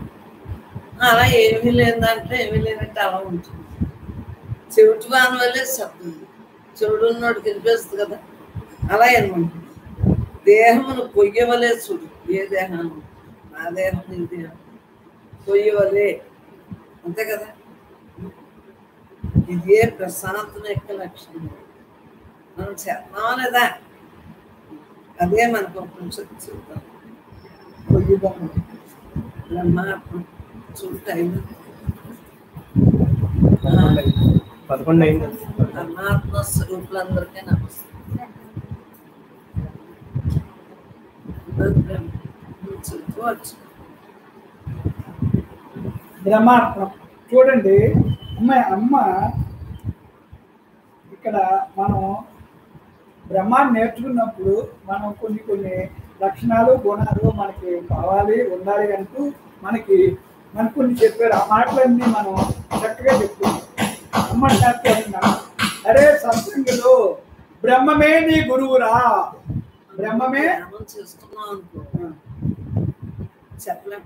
కానీ శ్లోకాలను మొదలెట్టుకున్నాం కాబట్టి అని చెప్తున్నాడు. మా బ్రహ్మమే బ్రహ్మాత్మ ఇక్కడ అమ్మంటున్నాడు చూడండి. అరే సత్సంగులు బ్రహ్మమే నీ గురువురా, బ్రహ్మమే నీ గురువురా. మరి ఆ గురువు గారిని తెలుసుకోవాలంటే ధ్యానమే దానికి ఎరువురా. మరి అది ఎరువురా అంటే ధ్యానం తెలుసుకుంటే ఏమవుతుంది? తగ్గుతుంది సమస్యల బరువురా. నీకు సమస్యల బరువు అంతా తగ్గుతుంది. ఉండదు కరువు అంటే లేనితనం, కోరికలు ఏమి ఉండవు. ఇంక అసలు అన్నీ ఉండదు కరువు. అసలు నీకు తృప్తి, నీకు లేనితనం ఉండదు. బ్రహ్మమే కల్పతరువురా, బ్రహ్మమే కల్పవృక్షం అయిపోతుంది. నువ్వు బ్రహ్మంగా ఎప్పుడైతే ఉన్నావో, బ్రహ్మం అంటే ఏంటి? ఇంకా బ్రహ్మానికి కావాల్సింది లేదు, అడిగింది లేదు, ఇచ్చింది లేదు, అంతా నువ్వైపోతావు. అంటే ఇచ్చేవాడిలాగా అవుతావు. సంకల్పమే అంటే జ్ఞాన సంకల్పమే కార్యసిద్ధి. అది ఏమనుకుంటే అది ఎలా వస్తుందో అలాగే బ్రహ్మమే కల్పతరు. నువ్వు అదే కల్పవృక్షం అయిపోతావు. ఆయన అన్ని దాని యొక్క పవర్ గురించి, సత్సంగం గురించి, సత్సంగంలో తెలుసుకున్న బ్రహ్మం గురించి, ఆ బ్రహ్మాన్ని ఆచరించి అనుభవించే ఎలా ఉంటుంది? దాన్ని అనుభవించాలంటే ధ్యానమే దానికి ఎరువు. ఇంకా రెండోది ఏ చేసినా మొక్కకి ఎన్నో రకాలు ఉంటాయి, కానీ ఈ ధ్యానానికి ఒకటే ఎరువు, ధ్యానమే ఎరువు. మొక్కకి రకరకాల ఎరువు ఎత్తు ఏది వేసినా అది వస్తుంది. ఆ ఎరువు కాదు దీనికి ఒకటే ఒకటి ఏంటి? జ్ఞానమే దానికి ఎరువు, ఇంకా రెండవది లేనే లేదు. అదేనమ్మా. అందుకే అమ్మ ఆవిడ ఎప్పుడు ధ్యానమే చేస్తారు, ఇంకా రెండవది లేదు. అమ్మ చెప్పేది అదే, ధ్యానమే దానికి ఎరువురా, తగ్గుతుంది సమస్యల బరువురా, ఉండదు కరువురా, బ్రహ్మమే కల్పతరువురా. చూడండి ఎంత మంచి మాట. చూసారా, బ్రహ్మ యొక్క పవర్ అదిరా అని చెప్తున్నారు. ఇక్కడ బ్రహ్మం మీద ధ్యాస పెట్టరా ఏమన్నారమ్మా? ధ్యాస ధ్యానాలతో ఉండాలంటున్నారు కదా. అక్కడ ధ్యానం చేయి, ఇక్కడ ధ్యాసలో బ్రహ్మం మీద ధ్యాస పెట్టు. ఎప్పుడైతే ధ్యాస పెట్టేవో అది నీ జీవితానికి తొలిమెట్టు, నువ్వు దానికి మొదటి అడుగు వేసినట్టే. ఎప్పుడైతే ఆ ధ్యాసతోటి బ్రహ్మం మీద ధ్యాస ఎప్పుడు పెడతావు? బ్రహ్మాన్ని తెలుసుకుని నిజమే నేను బ్రహ్మాన్ని అనుకుని నీకు నమ్మకం విశ్వాసం అది వచ్చినప్పుడే నువ్వు దాని మీద ధ్యాస పెడతావు. అప్పుడు దాకా ధ్యాస పెట్టావు. అప్పుడు ధ్యాస పెట్టావా నువ్వు తొలిమెట్టే. అక్కడ నీ జీవితానికి తొలిమెట్టే. నీలో మార్పు బయలుదేరింది అంటే తత్వవిచారణ బయలుదేరింది. నేనెవరో నేను తెలుసుకోవాలనే తపన పుట్టినట్టే. అదేంటమ్మా ఇక్కడ. అప్పుడు ఎప్పుడైతే అలాగా ఆ తొలిమెట్టెక్కావో తప్పకుండా బ్రహ్మానందాన్ని పట్టు. అది ఇంకా పట్టు వదలకు. పట్టు తొలిమెట్టెక్కావు కదా, తెలుసుకో. అందరికి ఎప్పుడు ఆనందాన్ని పట్టుకో, నువ్వు అది ఆచరించి అనుభవించు. మరి అది అందరికీ పంచిపెట్టరా, అది పంచిపెట్టు.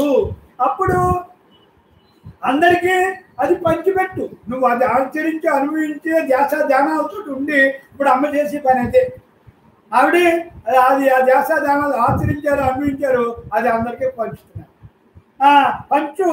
మరి అంత పంచిపెట్టి కొద్ది ఇక్కడ ఇచ్చి కొద్ది వస్తుందమ్మా. ఎత్తా ఉంటే వస్తూ ఉంటుంది ఏదైనా అంతే. ఇప్పుడు నీరు పారుతా ఉంటే కొత్త నీరు వెళ్తావు ఎలా వస్తుందో, నూతుల నీళ్ళు తోడుతూ ఉంటే ఎలా కొత్త నీరు వస్తుందో, ఈ జ్ఞానం కూడా అంతే. ఇప్పుడు నాకు అయితే తెలిసిందంటే నేను ఇలాగా ఈ లోపల వదిలేస్తా ఉంటా ఉంటే కొత్త ఏదేదో నాకు అలా వస్తానమ్మా. నోట్లో నేను ఏమీ ప్రిపేర్ అయ్యి నేను రాను, నాకు ఏమీ తెలియకుండా అలా వస్తాను కూర్చుంటాను. అమ్మ చెప్పంటే ఏమో ఏ ట్రాఫిక్ వస్తుందో నాకు తెలియదు, ఏం చెప్తారో నాకు తెలియదు. నిజం ఇది ఏదో కాదు, నిజమైంది చెప్తున్నాను. నేను ఇది చెప్పాలి అని నేనేమో రాసుకున్నాను.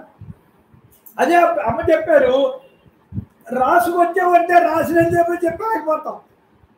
అర్థం చేసుకోండి. రాసి ఇప్పుడు కాగితాల మీద రాసుకొస్తాం. ఆ రాసుకొస్తే అదే చదవలేదు, అది మనసు పెట్టి రాసినట్టు.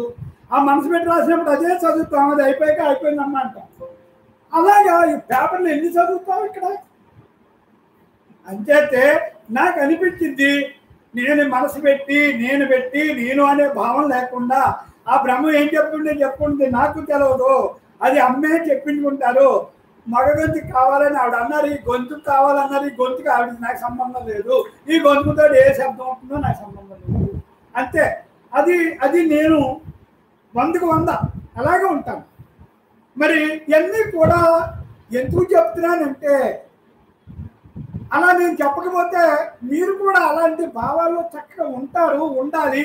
ఉంటే ఇప్పుడు నాకు ఏమీ తెలియని వాడికి ఎలా తెలుసుకుని ఎలా అంటున్నాను కదా. ఎందుకు పలికిరాని ఒక గడ్డి పరకలాంటి నన్ను ఇలా ఇక్కడ కూర్చోబెట్టి మాట్లాడుతున్నారు కదా. మరి ఇలా మాట్లాడుతున్నారంటే నేనా అంటే గురువు తలుచుకుంటే ఏదన్నా చేస్తారు. గురువుకి సరెండర్ భావంతో ఉంటే ఏదన్నా అవుతుంది. ఇక్కడ అది ఇది అని కాదు, ఏదన్నా అవుతుంది అనే భావం వ్యక్తం చేస్తున్నాను. అంతేగాని అహంకారంతో అహంకార మమకారాలు బంధహేతువులు తెలుసుకునే కొద్ది ఇంకా బతకాలి, ఇంకా తెలియనోడి పనిలో ఉండాలి. అలా ఉండగలిగితేనే నీకు తెలియబడుతుంది. ఆఖరి శ్వాస వరకు ఉండాలంటే వదులుతానే ఉండాలి. ఎంత తెలుసుకున్నా ఇంకా బతకాలి. ఎందుకంటే అమ్మే నాకేం తెలుసు, ఆఖరి శ్వాస వరకు నేను ఉండాలి.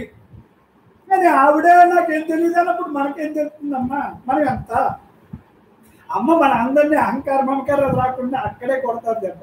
నాకే తెలియదు అంటే నీకు తెలిస్తే ఆవిడకే తెలియదు అంటే మనకు తెలిసిన ఎలాగంటాం. అక్కడ నువ్వు జాగ్రత్తగా నా పిల్లలు కూడా అలా ఉండాలి అంటే ఉంటారు. కాబట్టి నేను ఉంటే వాళ్ళు ఉంటారు కదా, తల్లిదండ్రులు బట్టే కదండి పిల్లలు ఉంటారు. అది ఇవన్నీ కూడా అమ్మకి ఏది తెలియదని అన్నీ తెలుసు, కానీ నాకేది తెలియదని. మనకి నిజంగా తెలియదు, ఆవిడ తెలుసుండి తెలియదు అంటారు. అది మర్మం అంతే. అలాగే ఉండాలి. అత్యేత ఇవన్నీ కూడా అమ్మ మనం దాన్ని జాగ్రత్తగా మనం దాన్ని ఆచరించి అన్వించాలమ్మా. అంతకంటే మనం చెప్పినది ఏ కాదు. అలాగా మనం బ్రహ్మానందాన్ని పట్టరా, అందరికీ పంచి పెట్టరా, బ్రహ్మానందంతో సమస్యలు మట్టు పెట్టు. ఇంకా బ్రహ్మానందం ఈ బ్రహ్మానందంలో ఉన్నాడికి ఇంక సమస్యలు ఏంటి? ఇంకా ఏ సమస్యలు మట్టు పెట్టంటే అలాగే బూడిదైపోతాయి. అసలు సమస్యలు వాడి దగ్గరికి రావు. అది ఎదురుగుండానే కళ్ళేరు చేస్తే కాలిపోయినట్టే. ఆ సమస్యలన్నీ ఆ సమస్యగా ఉండదు, సమస్య రాదు. అది అక్కడ చెప్పేది. ఇక్కడ అరే సత్సంగులు అమ్మన్నారు, అరే బ్రహ్మానికి లేదురా రూపం, అది తెలుసుకోకపోవటం మన లోపం. బ్రహ్మానికి రూపం ఉంటుంది, ఏదో ఎలా కనబడుతుంది అనుకుంటున్నావా? దానికి లేదురా రూపం. అది అలా తెలుసుకోపోవటం, రూపం లేదని తెలుసుకోపోవటం మన లోపం రా. మరి మన లోపమే కదా, మరి రూపం ఉందా? లేదు కదా, అది నిరాకారం కదా. అది అంత అలా చేత బ్రహ్మానికి లేదురా రూపం, తెలుసుకో